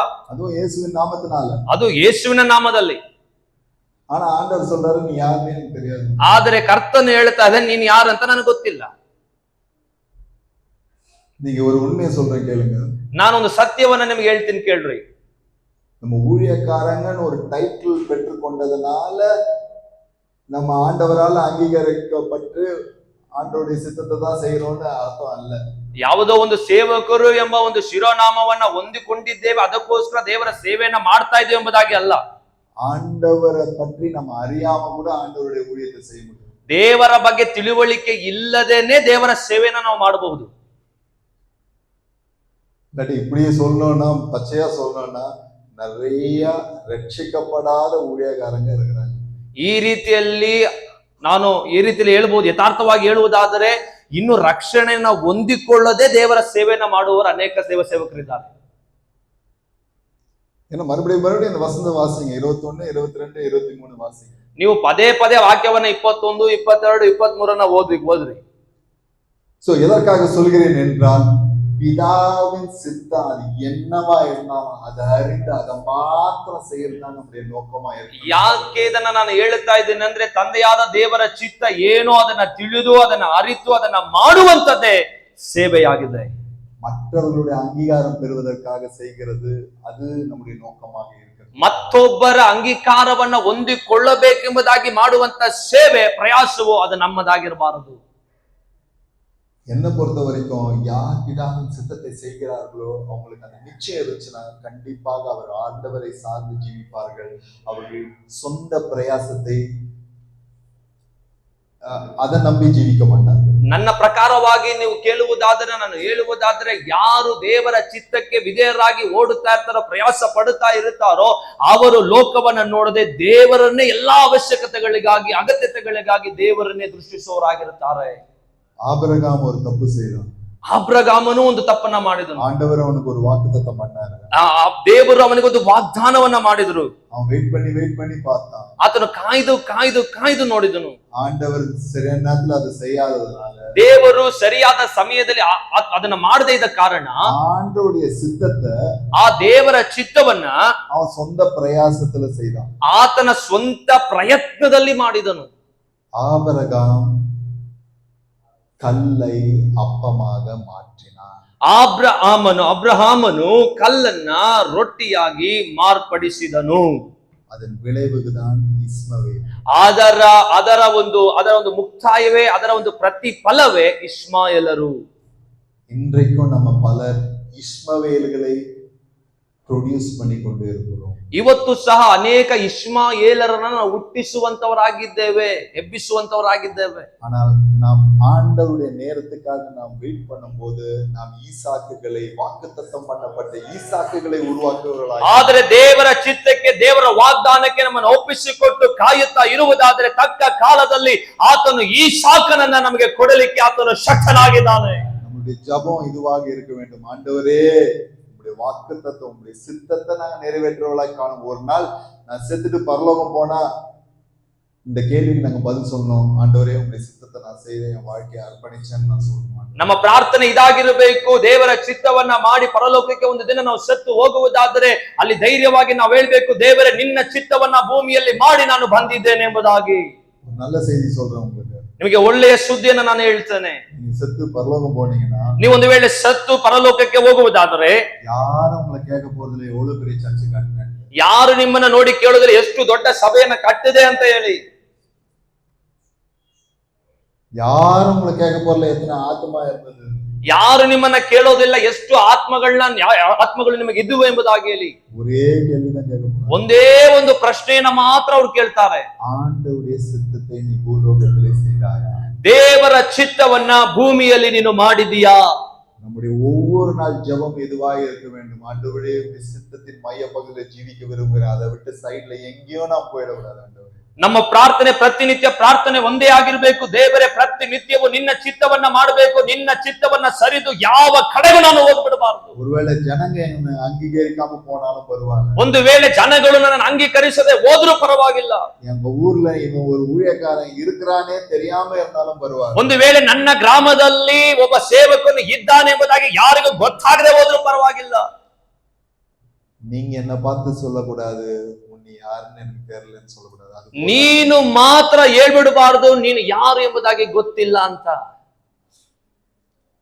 இதுதான் நம்முடைய அன்றாட ஜெபமாக இருக்கும். ಇದು ಪ್ರತಿನಿತ್ಯವೂ ನಾವು ಮಾಡುವಂತ ಪ್ರಾರ್ಥನೆ ಇದಾಗಿರಬೇಕು. ஓகே, முதல் பாயிண்ட்ல ரொம்ப நேரம் இருந்துட்டோம். ಮೊದಲನೇ ಅಂಶದಲ್ಲಿಯೇ ಬಹಳ ಹೊತ್ತು ನಾವು ಕಳೆದು ಬಿಟ್ಟು. ரெண்டாவது டெம்ப்டேஷன் என்னது? ரெண்டாவது சோதனை என்ன? ಎರಡನೆಯ ಶೋಧನೆ ಏನು? பின்பு பிசாசு அவரை உயர்ந்த மலையின் மேல் கொண்டு போய் உலகத்தில் சகல ராஜ்யங்களும் ஒரு நிமிஷத்தில் அவனுக்கு காண்பித்து, இவைகள் எல்லாவற்றும் உள்ள அதிகாரத்தையும் இவைகளின் மகிமையும் உமக்கு தருவேன், இவைகள் எனக்கு ஒப்பு கொடுக்கப்பட்டிருக்கிறது, எனக்கு ಇಷ್ಟமானவனுக்கு ಇவைகளை கொடுக்கிறேன்.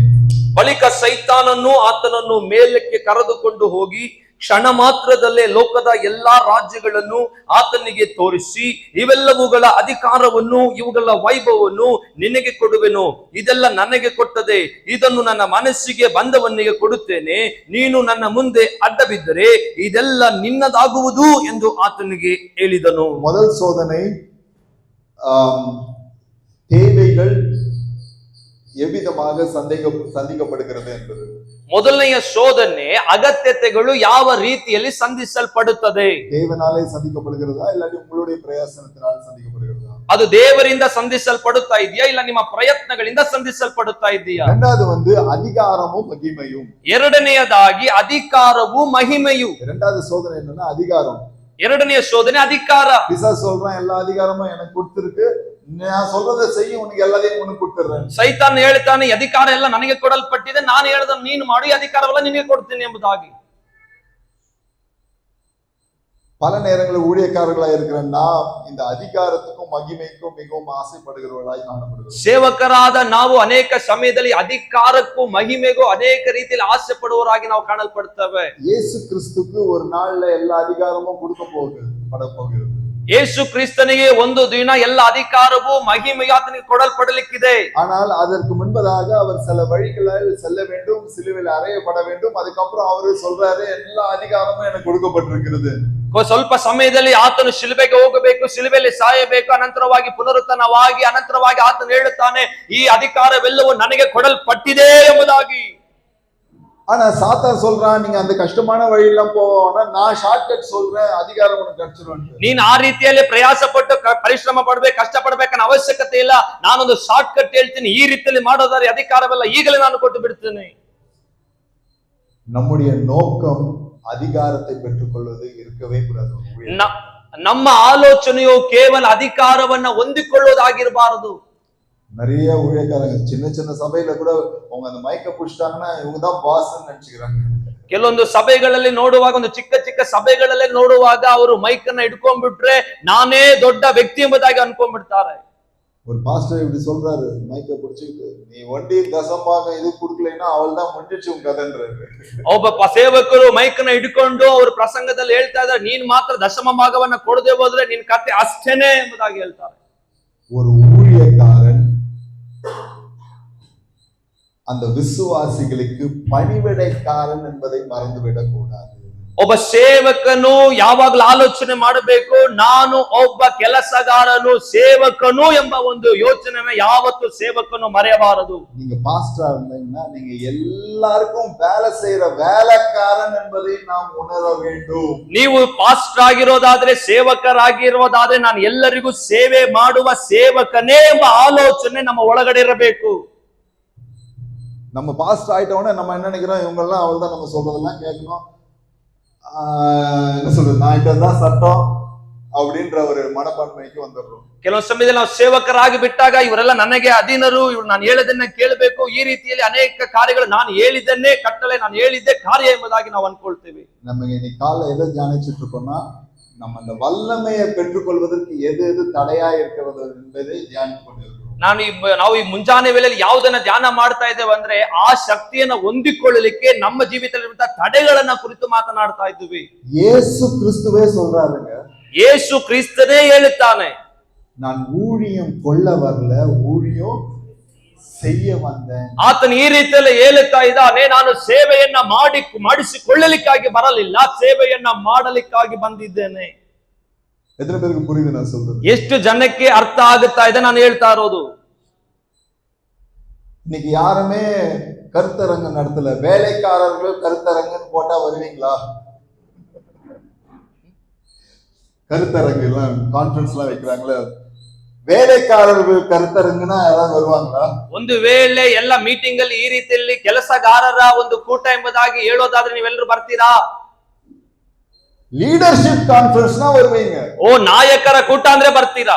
எங்க பாரு லீடர்ஷிப் கான்ஃபரன்ஸ், ಎಲ್ಲಿ ನೋಡಿದ್ರು ನಾಯಕರ ಕೂಟಗಳೇ. இங்க கூட போட்டுருந்தாங்க எங்கயோ ನೋಟಿಸ್ல, ಲೀಡರ್ಸ್ ಮೀಟಿಂಗ್.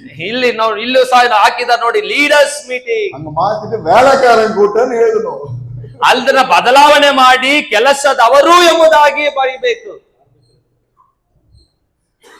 ಅದು ಬೇಕಿಲ್ಲ. ಬೈಬಲ್ ಲೀಡರ್ಶಿಪ್ ஒரு வார்த்தையே கிடையவே கிடையாது. ಬೈಬಲ್ ಅಲ್ಲಿ ಸತ್ಯವೇದದಲ್ಲಿ ನಾಯಕರು ಎಂಬ ಪದವೇ ಇಲ್ಲ. ಲೀಡರ್ಶಿಪ್ பத்தி எங்கேயுமே எழுதல. ನಾಯಕತ್ವದ ಬಗ್ಗೆ ಸತ್ಯವೇದದಲ್ಲಿ ಎಲ್ಲಿಯೂ ಬರೆಯಲ್ಪಡಲಿಲ್ಲ. வேலைக்காரನ பத்தி தான் எழுதிருக்கு. ಕೆಲಸದವರನ್ನ ಕುರಿತೇ ಮಾತನಾಡ್ತಾ ಇದೆ. தலைமைத்துவம் எங்கே எழுதல. தலைமைத்துவம் எங்கே எழுದಲ್ಲ. ನಾಯಕತ್ವ ಎಂಬುದಾಗಿ ಯಾವುದನ್ನು ಸತ್ಯವೇದದಲ್ಲಿ ಬರೆಯಲ್ಪಟ್ಟಿಲ್ಲ. நம்ம எல்லாருமே அங்க இருக்கதான் விரும்புறோமே தவிர இங்க இருக்க விரும்பவே இல்லை. ನಾವೆಲ್ಲರೂ ಸಹ ಮೇಲೆ ಇರಲಿಕ್ಕೆ ಇಷ್ಟಪಡ್ತಾ ಇದ್ದೀವಿ ಹೊರತು ಕೆಳಗಡೆ ಸೇವೆ ಮಾಡಲಿಕ್ಕೆ ನಾವು ಇಷ್ಟಪಡ್ತಾ ಇಲ್ಲ. ஒரு முறை ஒரு கல்யாணத்துக்கு போயிருந்தேன் நான். ಒಂದು ಬಾರಿ ನಾನು ಒಂದು ಮದುವೆಗೆ ಹೋಗಿದ್ದೆ. அங்க ரிசப்ஷன் அங்க நின்னுட்டு இருக்கும்போது நிறைய ஊழியக்காரங்க எல்லாம் நின்னுட்டு இருந்தாங்க. ಆ ರಿಸೆಪ್ಷನ್ ಅಲ್ಲಿ ಅನೇಕ ಸೇವಕರುಗಳು ಅಲ್ಲಿ ನಿಂತಿದ್ರು. அப்போ அங்க அவங்கள உட்கார வைக்கிறதுக்கு யாரும் இல்ல.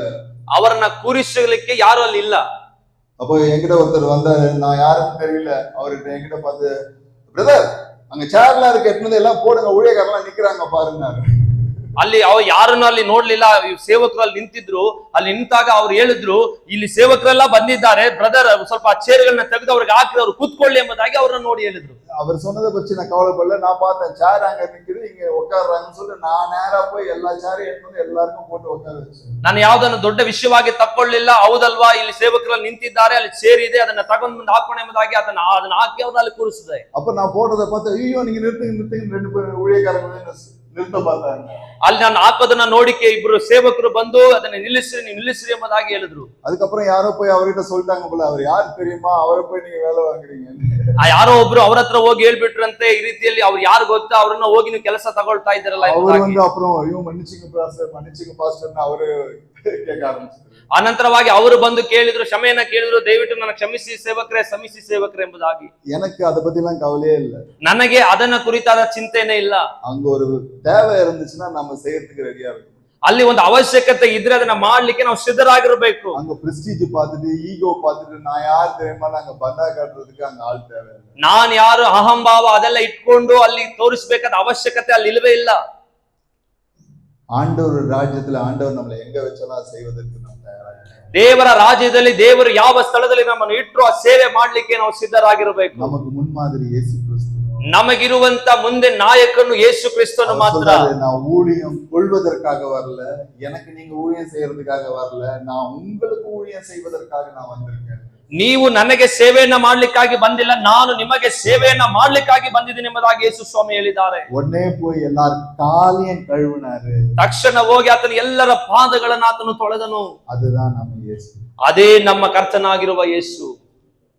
அதிகாரத்தை நம்ம தேடக்கூடாது, அதிகாரம் நம்மளை தேடி வரும். ಅಧಿಕಾರವನ್ನ ನಾವು ಹುಡುಕಿ ಹೋಗಬಾರದು, ನಮ್ಮನ್ನ ಹುಡುಕಿ ಅಧಿಕಾರಗಳು ಬರಬೇಕು. நம்ம ஊழியம் செய்யறதுக்கு மத்தவங்க காலை கழுவுறதுக்கு ஓடணும், மத்ததெல்லாம் ஆண்டவர் செய்வார்.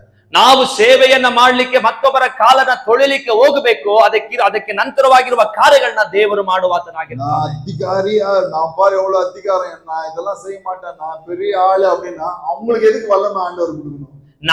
ನಾನೊಬ್ಬ ದೊಡ್ಡ ವ್ಯಕ್ತಿ, ನಾನು ಯಾಕೆ ಕೆಲಸವೆಲ್ಲ ಮಾಡಬೇಕೆಂಬುದಾಗಿ ಒಂದು ವೇಳೆ ಆ ರೀತಿಯಲ್ಲಿ ಅಹಂಭಾವದಲ್ಲಿ ಇರುವುದಾದ್ರೆ ಅವರಿಗೆ ಯಾಕೆ ದೇವರು ಶಕ್ತಿಯನ್ನು ಕೊಡಬೇಕು? ஒருவேளை நீங்க அந்த மாதிரி ஆளா இருந்தீங்கன்னா உங்களுக்கு அதிகாரம் ஆண்டவர் கொடுத்து நீங்க அற்புதம் எல்லாம் செய்ய ஆரம்பிச்சீங்கன்னா என்ன ஆகுறது நிலைமை? ಒಂದು ವೇಳೆ ಅಂತ ಅಧಿಕಾರ ಉಳ್ಳವರು ಅಧಿಕಾರವನ್ನ ಬಳಸಿಕೊಳ್ಳುವವರು ನಾವು ನೀವುಗಳಾಗಿದ್ರೆ ದೇವರು ಅಂತ ಶಕ್ತಿ ನಮಗೆ ಕೊಡುವುದಾದ್ರೆ ಆ ಪರಿಸ್ಥಿತಿಗಳು ಯಾವ ರೀತಿಯಲ್ಲಿ ಇರ್ತದೆ ಸ್ವಲ್ಪ ಯೋಚನೆ ಮಾಡ್ರಿ. அதனாலதான் ஆண்டவர் அதிகாரத்தை அவருடைய பலத்தை யாருக்கு கொடுக்கிறார் என்றால் தாழ்மை உள்ளவர்களுக்கு கொடுக்கிறார். ಅದಕ್ಕಾಗಿ ದೇವರು ಆತನ ಶಕ್ತಿಯನ್ನ ಯಾರಿಗೆ ಕೊಡ್ತಾನಂದ್ರೆ ಯಾರು ತಮ್ಮನ್ನ ತಗ್ಗಿಸಿಕೊಳ್ಳುತ್ತಾರೋ ಅವರಿಗೆ ಆತನ ಶಕ್ತಿಯನ್ನ ಕೊಡುವ ಆತನಾಗಿರ್ತಾನೆ. மூன்றாவது சோதனை, ಮೂರನೇದಾಗಿರುವಂತ ಶೋಧನೆ 9, 10, 11 ವಾಸಿಂಗ. 9, 10, 11ನೇ ವಾಕ್ಯವನ್ನು ಓದ್ರಿ. ಇದಲ್ಲದೆ ಅವನು ಆತನನ್ನು ಯೆರೂಸಲೇಮಿಗೆ ಕರೆದುಕೊಂಡು ಹೋಗಿ ದೇವಾಲಯದ ಶಿಖರದ ಮೇಲೆ ನಿಲ್ಲಿಸಿ ಆತನಿಗೆ, ನೀನು ದೇವರ ಮಗನಾಗಿದ್ದರೆ ಇಲ್ಲಿಂದ ಕೆಳಗೆ ಧುಮುಕು, ನಿನ್ನನ್ನು ಕಾಯುವುದಕ್ಕೆ ಆತನು ನಿನ್ನ ವಿಷಯವಾಗಿ ತನ್ನ ದೂತರಿಗೆ ಅಪ್ಪಣೆ ಕೊಡುವನು ಮತ್ತು ನಿನ್ನ ಕಾಲು ಕಲ್ಲಿಗೆ ತಗಲದಂತೆ ಅವರು ನಿನ್ನನ್ನು ಕೈಗಳಲ್ಲಿ ಎತ್ತಿಕೊಳ್ಳುವರು ಎಂಬುದಾಗಿ ಬರೆದದೆ ಅಲ್ಲ ಎಂದು ಹೇಳಿದನು. இங்க பார்க்கும்போது பிசாசு சங்கீதம் 91 ಸುದ್ದಿ ಕಾಟ್ರಾನ್. ಇಲ್ಲಿ ಸೈತಾನನು ಕೀರ್ತನೆ 91ನೇ ಅಧ್ಯಾಯವನ್ನ ಆತನು ತೋರಿಸ್ತಾ ಇದ್ದಾನೆ. பிசாசு என்ன பண்றான்? இயேசு கிறிஸ்துவை இந்த தேவாலயத்தின் உச்சியில கொண்டு போயிட்டு ಸೈತಾನನು ಯೇಸು ಸ್ವಾಮಿಯನ್ನ ದೇವಾಲಯದ ಶಿಖರದ ಮೇಲೆ ಕೊಂಡೋಗಿ ನಿಲ್ಲಿಸಿ, நீங்க அங்கிருந்து தாழ குதியுங்கள், ಅಲ್ಲಿಂದ ಕೆಳಗೆ ಧುಮುಕು. வசனம் என்ன சொல்லுது? உங்க தேவ தூதர்கள் வந்து உங்க கால் தரையில தொடறதுக்கு முன்னாடி உங்களை ஏந்தி கொண்டு போவார்கள் என்று ದೇವರ ವಾಕ್ಯ ಹೇಳ್ತದೆ. ದೇವದೂತರುಗಳನ್ನ ದೇವರು ಕಳಿಸಿ ನಿನ್ನ ಕಾಲು ಕಲ್ಲಿಗೆ ಅಂದ್ರೆ ಕೆಳಗೆ ತಗಲದಂತೆ ಬಂದು ನಿಮ್ಮನ್ನ ಕೈಗಳಲ್ಲಿ ಎತ್ತಿಕೊಳ್ಳುವರು ಎಂಬುದಾಗಿ ಬರ್ತದೆ. இது என்ன சோதனை தெரியுமா? ಇದು ಯಾವ ಶೋಧನೆ ಗೊತ್ತಾ? இத ஒண்டி ஜனங்க பாத்துட்டாங்கன்னா, ಇದು ಒಂದನ್ನ ಜನಗಳು ನೋಡ್ಬಿಟ್ರೆ, நீங்க மேல இருந்து குதிக்கிறீங்க, ನೀವು ಮೇಲಿಂದ ಬೀಳ್ತಾ ಇದ್ದೀರಾ, ಧುಮುಕ್ತಾ ಇದ್ದೀರಾ. தேவாலயம்ன்றது அந்த ஊருக்கு மத்தியில இருக்கும், சென்டர் ಆಫ್ ದ ಸಿಟಿல இருக்கும். ಆ ದೇವಾಲಯ ಎಂಬುವಂತದ್ದು ಆ ಒಂದು ಪಟ್ಟಣದ ಮಧ್ಯಭಾಗದಲ್ಲಿರುವಂತ ಒಂದು ಸ್ಥಳ. அங்க என்ன நடந்தாலும் அந்த ஊருக்கே தெரியும். ಅಲ್ಲಿ ಏನು ನಡೆದ್ರೂ ಸಹ ಅಲ್ಲಿರುವಂತ ಎಲ್ಲಾ ಜನರಿಗೆ ಗೊತ್ತಾಗ್ತದೆ. நீங்க மேல இருந்து கீழே விழும்போது இங்க தேவதூதர்கள் வந்து உங்களை தூக்கிட்டு போனாங்கன்னா இதை விட உங்களுக்கு பெரிய அட்வர்டைஸ்மெண்ட் வேற எதுவுமே தேவையில்லை உங்க ஊழியத்துக்கு. ಒಂದು ವೇಳೆ ಆ ರೀತಿಯಲ್ಲಿ ನೀವು ಧುಮುಕುವಾಗ ದೇವದೂತರು ಬಂದು ನಿಮ್ಮನ್ನ ಮೇಲಕ್ಕೆ ಎತ್ತಿಕೊಂಡು ಹೋಗ್ಬಿಟ್ರೆ ಅಂತ ಒಂದು ದೊಡ್ಡ ಜಾಹೀರಾತು ನಿಮಗೆ ಇನ್ನು ಬೇಕಾಗಿರೋದಿಲ್ಲ. ஒரே நாள் உங்களை ஃபேமஸ் ஆக்கிடுறேன். ಒಂದೇ ದಿನದಲ್ಲಿ ನಿಮ್ಮನ್ನ ಅವರು ಫೇಮಸ್ ಮಾಡ್ತಾರೆ. ஏன்னா அதுக்கு முன்னாடி இயேசு கிறிஸ்து இன்னும் ஊழியத்தை ஆரம்பிக்கல, இனிமேல் தான் ஊழியத்தை ஆரம்பிக்க போறாரு. பிசாசுக்கு தெரியும். ಯಾಕೆಂದ್ರೆ ಯೇಸು ಸ್ವಾಮಿ ಇನ್ನು ಸೇವೆಯನ್ನು ಆರಂಭ ಮಾಡಿಲ್ಲ, ಇನ್ನು ಮುಂದೆ ಆತನ ಸೇವೆಯನ್ನು ಆರಂಭ ಮಾಡ್ಲಿಕ್ಕೆ ಒಂದು ವೇಳೆ ಈ ರೀತಿಯಲ್ಲಿ ಮಾಡೋದಾದ್ರೆ ಇದು ಆ ಒಂದು ವ್ಯವಹಾರಕ್ಕೆ ಅದು ಉಪಯೋಗವಾಗಿರ್ತದೆ. நீங்க இந்த விஷயம் எல்லாருக்கும் தெரிஞ்ச ஒரே நாள்ல ஃபேமஸ், அப்போ உங்க ஊழியம் செய்ய போனீங்கன்னா உங்க எல்லாத்துலயும் உங்களை கூப்பிடுவாங்க, அவ்வளவுதான், நீங்க பெரிய கலக்கிடலாம். ಸೇವೆ ಮಾಡೋದಕ್ಕಿಂತ ಮುಂಚೆನೆ ಇಂತ ಒಂದು ಜಾಹೀರಾತು ನಿಮಗೆ ಸಿಕ್ಕು ಬಿಟ್ರೆ ಎಲ್ಲರೂ ಸಹ ನಿಮ್ಮ ಹತ್ರ ಬರ್ತಾರೆ, ನೀವು ಸೇವೆಯಲ್ಲಿ ಒಂದು ದೊಡ್ಡ ಒಂದು ಬದಲಾವಣೆಯನ್ನು ನೀವು ಉಂಟು ಮಾಡ್ಬಿಡ್ಬೋದು.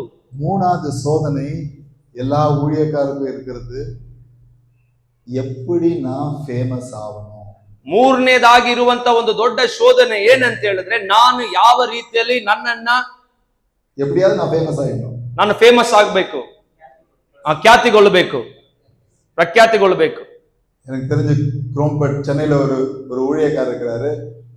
நைட்டு அவரே போஸ்ட் அடிச்சு நைட்டு போய் அவரே ஓட்டிட்டு அடுத்த நாள் அவரே நின்று பிரசங்கம் பண்ணுவார். ನನಗೊಬ್ಬ ಸೇವಕರು ಚೆನ್ನೈಯಲ್ಲಿ ಗೊತ್ತು, ಅವರೇ ಆ ಪೋಸ್ಟರ್ ಅನ್ನ ರೆಡಿ ಮಾಡಿ ಅವರೇ ನೈಟ್ ಅಲ್ಲಿ ಹೋಗಿ ಅಂಟಿಸ್ಬಿಟ್ಟು ಅವರೇ ಮೈಕ್ ಹಿಡಿದು ಪ್ರಸಂಗ ಮಾಡ್ತಾ ಇರ್ತಾರೆ.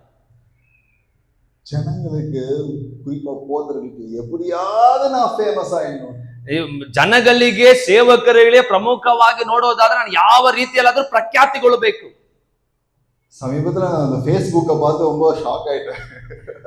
ನಾನು ಒಂದು ಸ್ವಲ್ಪ ದಿನದಲ್ಲಿ ಆ ಫೇಸ್ಬುಕ್ ಅನ್ನ ನೋಡಿ ಬಹಳ ನಾನು ಗಾಬರಿ ಆದೆ, ಆಶ್ಚರ್ಯಪಟ್ಟೆ. அவங்க ஜெபம் பண்றத கூட பிக்சர் போட்டு நான் இன்னைக்கு ஜெபம் பண்ணேன் காலையிலே அப்படின்னு ಅವರು ಪ್ರಾರ್ಥನೆ ಮಾಡುವುದನ್ನು ಸಹ ಒಂದು ಫೋಟೋವನ್ನ ತೆಗೆದು ಹಾಕ್ಬಿಟ್ಟು ಈ ಮುಂಜಾನೆಯಲ್ಲಿ ಪ್ರಾರ್ಥನೆ ಮಾಡಿದೆ ನಾನು. எல்லா ஊழியம் போட்டோ அது இது போட்டு தாக்கிடுறாங்க. ಎಲ್ಲ ಸೇವೆಯನ್ನ ಫೋಟೋ ಗೀಟೋ ಅಂತ ಹಾಕಿ ಹಾಕಿ ಅದನ್ನ ಎಲ್ಲವನ್ನ ಈ ರೀತಿಯಲ್ಲಿ ಮಾಡ್ಬಿಡ್ತಾರೆ. சில ஊழியக்காரர் சொல்றாங்க, போட்டோ போடலன்னா யாருமே நம்மள மதிக்க மாட்டாங்க. ಕೆಲವು ಸೇವಕರು ಹೇಳುತ್ತಾರೆ, ಫೋಟೋನ ಹಾಕದೆ ಹೋದ್ರೆ ಯಾರು ನಮ್ಮನ್ನ ಗೌರವ ಮಾಡೋದಿಲ್ಲ. நம்ம வேலை என்ன தெரியுமா? ನಮ್ಮ ಕೆಲಸ ಏನ್ ಗೊತ್ತಾ? உண்மையான ஊழியக்காரனுடைய வேலை என்ன தெரியுமா? ನಿಜವಾದ ದೇವ ಸೇವಕರ ಸೇವೆ ಏನ್ ಗೊತ್ತಾ? நம்ம மறைஞ்சி அவரை ಫೇಮಸ್ ಆಗணும். ನಾವು ಮರೆಯಲ್ಪಟ್ಟು ಆತನನ್ನ ಪ್ರಖ್ಯಾತಿ ಪಡಿಸಬೇಕು. இந்த நோக்கம் இல்லாம நான் ஃபேமஸ் ஆகணும், அவராரோ இல்லையோ நான் நினைச்சீங்கன்னா உங்களுக்கு எதுக்கு வல்லமையை கொடுக்கணும் ஆண்டவர்? ಆತನು ಪ್ರಖ್ಯಾತಿ ಪಡಬಾರದು, ನಾನೇ ಪ್ರಖ್ಯಾತಿ ಪಡಬೇಕಂತಂದ್ರೆ ಆ ಉದ್ದೇಶ ನಿಮಗೆ ಇರುವುದಾದ್ರೆ ಆತನು ಯಾಕೆ ನಿಮಗೆ ಶಕ್ತಿಯನ್ನ ಕೊಡಬೇಕು? 5ஆம் வசனம் வாசிங்க, 4ஆம் அதிகாரம். நாங்கள் எங்களை பிரசங்கியாமல் கிறிஸ்து இயேசுவை கர்த்தர் என்றும் எங்களையோ இயேசுவின் நிமித்தம் உங்கள் ஊழியக்காரன் என்றும் ಪ್ರಸಂಗಿக்கிறோம். ನಮ್ಮನ್ನೇ ಪ್ರಸಿದ್ಧಿ ಪಡಿಸಿಕೊಳ್ಳದೆ ನಮ್ಮನ್ನು ಯೇಸುವಿನ ನಿಮಿತ್ತ ನಿಮ್ಮ ದಾಸರೆಂತಲೂ ಕ್ರಿಸ್ತ ಯೇಸುವನ್ನೇ ಕರ್ತನೆಂತಲೂ ಪ್ರಸಿದ್ಧಿ ಪಡಿಸುತ್ತೇವೆ. ಆಮೆನ್. ಪೌಲ್ சொல்றாரு, நான் என்ன பிரசங்கம் பண்ணல. ಪೌಲನು ಹೇಳ್ತಾ ಇದ್ದಾನೆ, ನನ್ನನ್ನ ಕುರಿತು ನನ್ನ ಪ್ರಸಂಗ ಮಾಡುತ್ತಾ ಇಲ್ಲ. ஆனா இன்னைக்கு நம்ம ஊழியக்காரங்களாம் என்ன பண்றோம்? நம்மளதான் பிரசங்கம். ಇವತ್ತು ಸೇವಕರಾದ ನಾವು ಯಾವ ರೀತಿಯಲ್ಲಿ ಪ್ರಸಂಗ ಮಾಡ್ತಾ ಇದ್ದೇವೆ ಅಂದ್ರೆ ನಮ್ಮನ್ನ ಕುರಿತು ನಾವೇ ಪ್ರಸಂಗ ಮಾಡ್ಕೊಳ್ತಾ ಇದ್ದೀವಿ. ಮೊದಲು ಬ್ಯಾಂಗ್ಳೂರ್ல இன்னைக்கு பிரசங்கம் பண்றேன். ಮೊದಲನೇದಾಗಿ ನಾನು ಬೆಂಗಳೂರು ಪಟ್ಟಣಕ್ಕೆ ಬಂದು ನಾನು ಪ್ರಸಂಗ ಮಾಡ್ತಾ ಇದ್ದೇನೆ. நான் நினைச்சிட்டு வந்தேன், எல்லாருக்கும் சமாதானமா சந்தோஷமா அவங்க எல்லாம் புகழ்ற மாதிரி ஒரு பிரசங்கம் பண்ணி நல்லபடியா அனுப்பணும்னு. ನಾನು ಬಂದಿರುವಂತ ಎಲ್ಲರನ್ನ ಮೆಚ್ಚಿಸಿ ಅವರಿಗೆ ಒಳ್ಳೆ ರೀತಿಯಲ್ಲಿ ಮಾಡಿ ಅವರೆಲ್ಲ ನಾನು ಹೊಗಳುವಂತೆ ಮಾಡಿ ಅವ್ರನ್ನ ಸಂತೋಷ ಪಡಿಸಿ ನಾನು ಹಾಗೆ ಹೋಗ್ಬಿಡ್ಬೇಕೆಂಬುದಾಗಿ ಯೋಚನೆ ಮಾಡಿದೆ. ಒಂದು ವೇಳೆ ನಾನು ನೆನೆಸ್ತೀನಿ, ಈ ಪ್ರಸಂಗದ ನಂತರವಾಗಿ ಮತ್ತೆ ನನ್ನ ಇಲ್ಲಿ ಕರೆಸ್ತೀನಿ ಎಂಬುದಾಗಿ ನನಗೆ ಗೊತ್ತಿಲ್ಲ. ஆனா நான் முக்கியம் இல்ல, நான் வந்தது கிறிஸ்துவ பிரசங்கம். ಆದ್ರೆ ನಾನು ಮುಖ್ಯವಲ್ಲ, ನಾನು ಬಂದಿದ್ದು ಕ್ರಿಸ್ತನನ್ನ ಪ್ರಸಿದ್ಧ ಪಡಿಸಲಿಕ್ಕಾಗಿ. கூப்பிடுறீங்களா கூப்பிடலையா எனக்கு அது கவலையே ಇಲ್ಲ. ನೀವು ನನ್ನನ್ನು ಮತ್ತೆ ಕರೀತಿರೋ ಕರೆಯಲ್ವೋ ಅದನ್ನ ಕುರಿತು ನನಗೆ ಯೋಚನೆ ಇಲ್ಲ. என் வேலை உங்களையும் ஆண்டவரையும் கனெக்ட் பண்ணி விட்டு போயிட்டே இருக்கேன். ನಾನು ನಿಮಗೂ ದೇವರಿಗಿರುವಂತ ಒಂದು ಸಂಪರ್ಕವನ್ನ ನಾನು ಹೊಂದಿಸಿ ನಾನು ಹೋಗಿ ಬಿಡ್ತೀನಿ. பாஸ்டர் சொன்ன மாதிரி யாராவது ஒருத்தர் இந்த பிரசங்கத்தை கேட்டு அவருடைய வாழ்க்கையை ஒப்பு கொடுத்தார் என்றால் ஆண்டவர் அவர்களை கொண்டு பெரிய காரியத்தை செய்வார். ಸೇವಕರು ಹೇಳಿದಂತೆ ಈ ಪ್ರಸಂಗವನ್ನ ಕೇಳಿ ಯಾರಾದ್ರೂ ಒಬ್ಬರು ಹತ್ತಿ ಉರಿದು ಅವರು ದೇವರಿಗಾಗಿ ಅವರು ಪ್ರಕಾಶ ಪಡುವುದಾದ್ರೆ ಅದು ದೇವರಿಗೆ ಮಹಿಮೆಯನ್ನು ಉಂಟು ಮಾಡುವಂತದ್ದಾಗಿದೆ. பல நேரங்கள்ல நம்மள முந்தி பண்ணி என்ன யாரும் ஜனங்க தப்பா நினைச்சிட கூடாது, என்ன நான் ஃபோக்கஸ் பண்ணணும், என்ன நான் பெரிய ஆளா காட்டணும், இதே மனசுல நினைச்சிட்டு இருந்தோம்னு வச்சுங்க, ஆண்டவர் நம்முடைய பிரசங்கத்துல அவர் வெளிப்பட மாட்டார், ஒரு பெரிய காரியத்தை நம்ம பார்க்க முடியாது. ಜನಗಳು ನನ್ನನ್ನ ಮೆಚ್ಚಬೇಕು, ನನ್ನ ಹೊಗಳಬೇಕು, ನನ್ನನ್ನ ಪ್ರಸ್ತಾಪ ಪಡಿಸಬೇಕೆಂಬುದಾಗಿ ಆ ರೀತಿಯಲ್ಲಿ ನಾವು ಮಾಡುವುದಾದ್ರೆ ದೇವರು ಅದರಲ್ಲಿ ಯಾವ ಬದಲಾವಣೆಗಳನ್ನು ஒரு ಮಾಡುವುದಿಲ್ಲ. ஊழியக்காரனுடைய வேலை ஜனங்களையும் ஆண்டவரையும் கனெக்ட் பண்ணிட்டு அவன் எஸ்கேப் ஆயிடும். ಒಬ್ಬ ಸೇವಕನ ಮುಖ್ಯವಾದ ಕೆಲಸ ಜನಗಳಿಗೂ ದೇವರಿಗೂ ಸಂಪರ್ಕವನ್ನ ಮಾಡಿಬಿಟ್ಟು ಅವನು ಹೋಗ್ಬಿಡ್ಬೇಕು.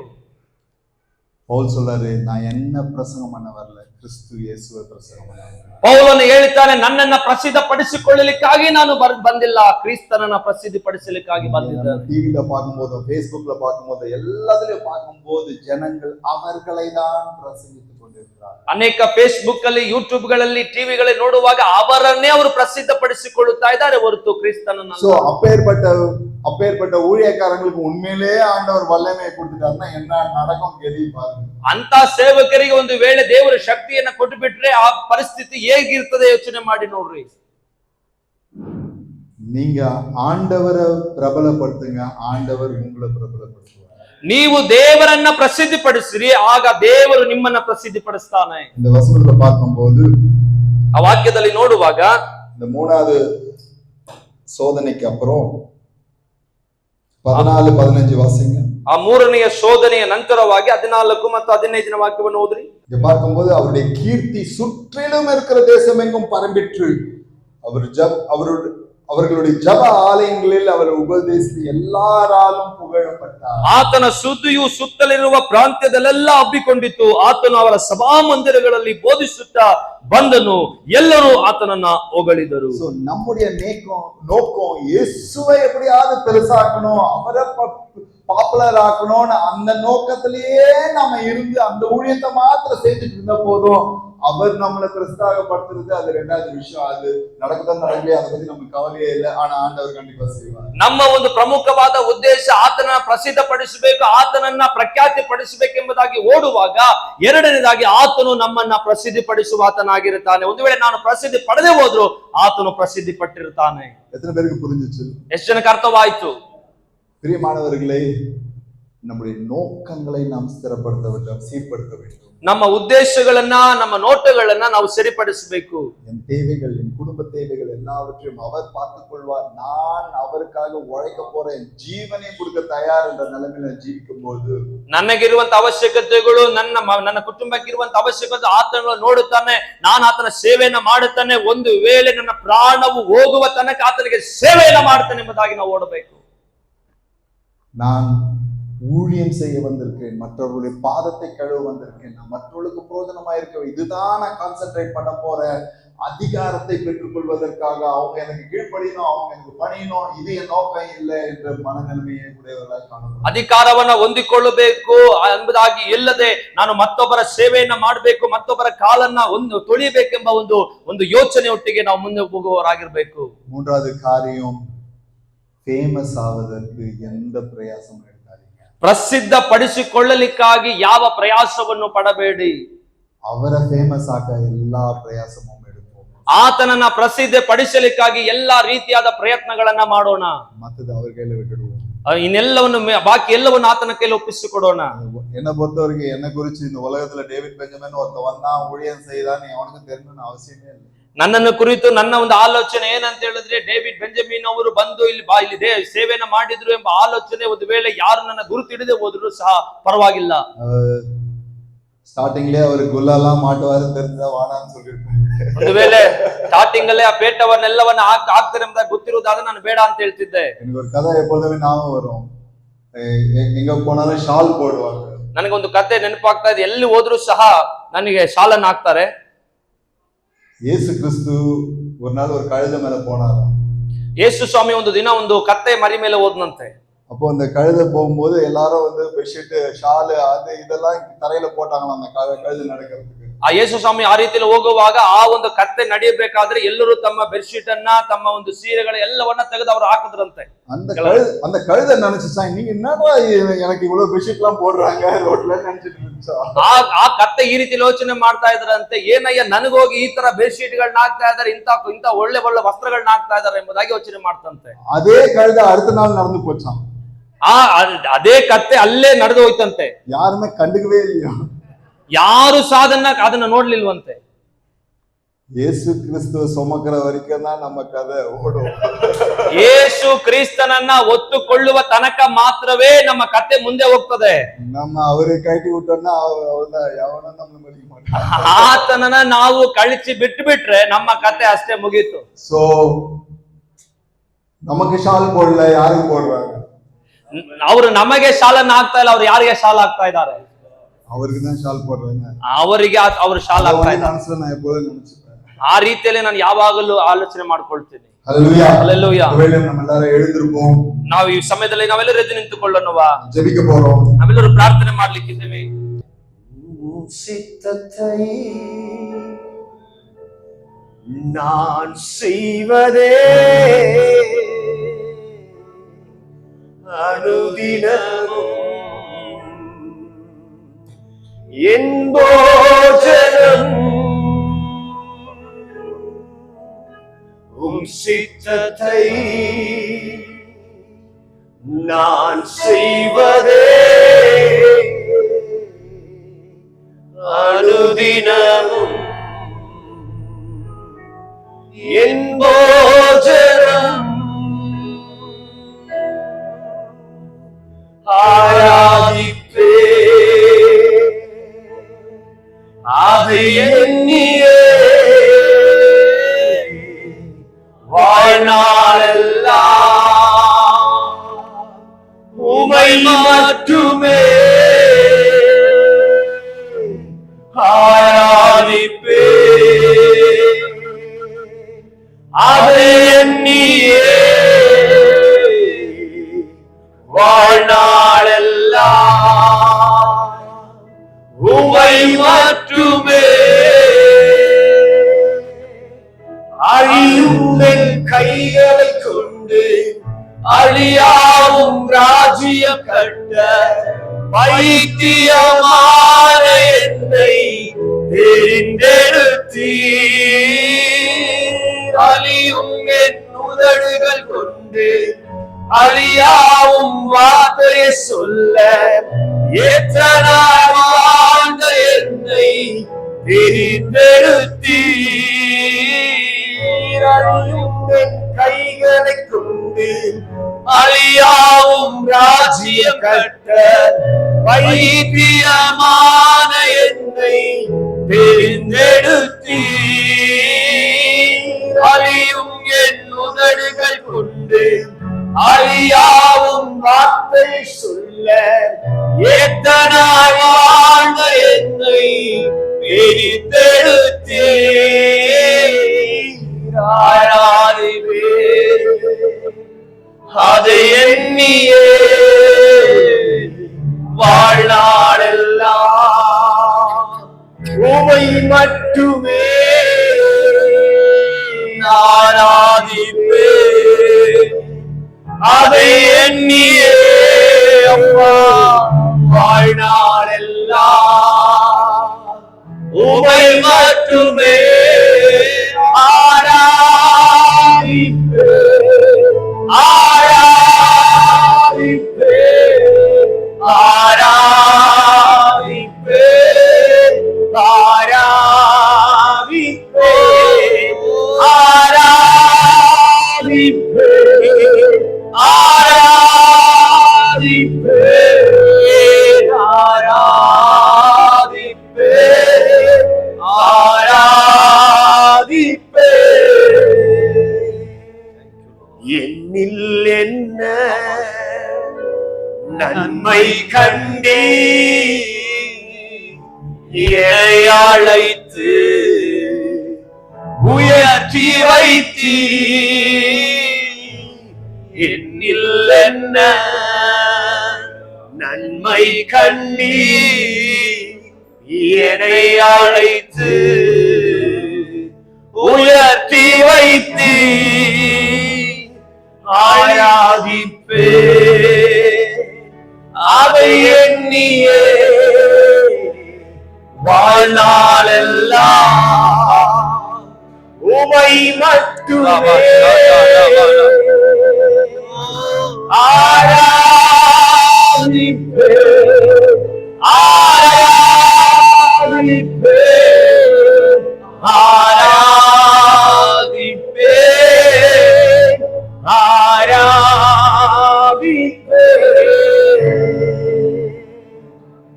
எஜமானனே எஜமானனே உம் சேவைக்காய் என்னை அழைத்து எஜமானனே.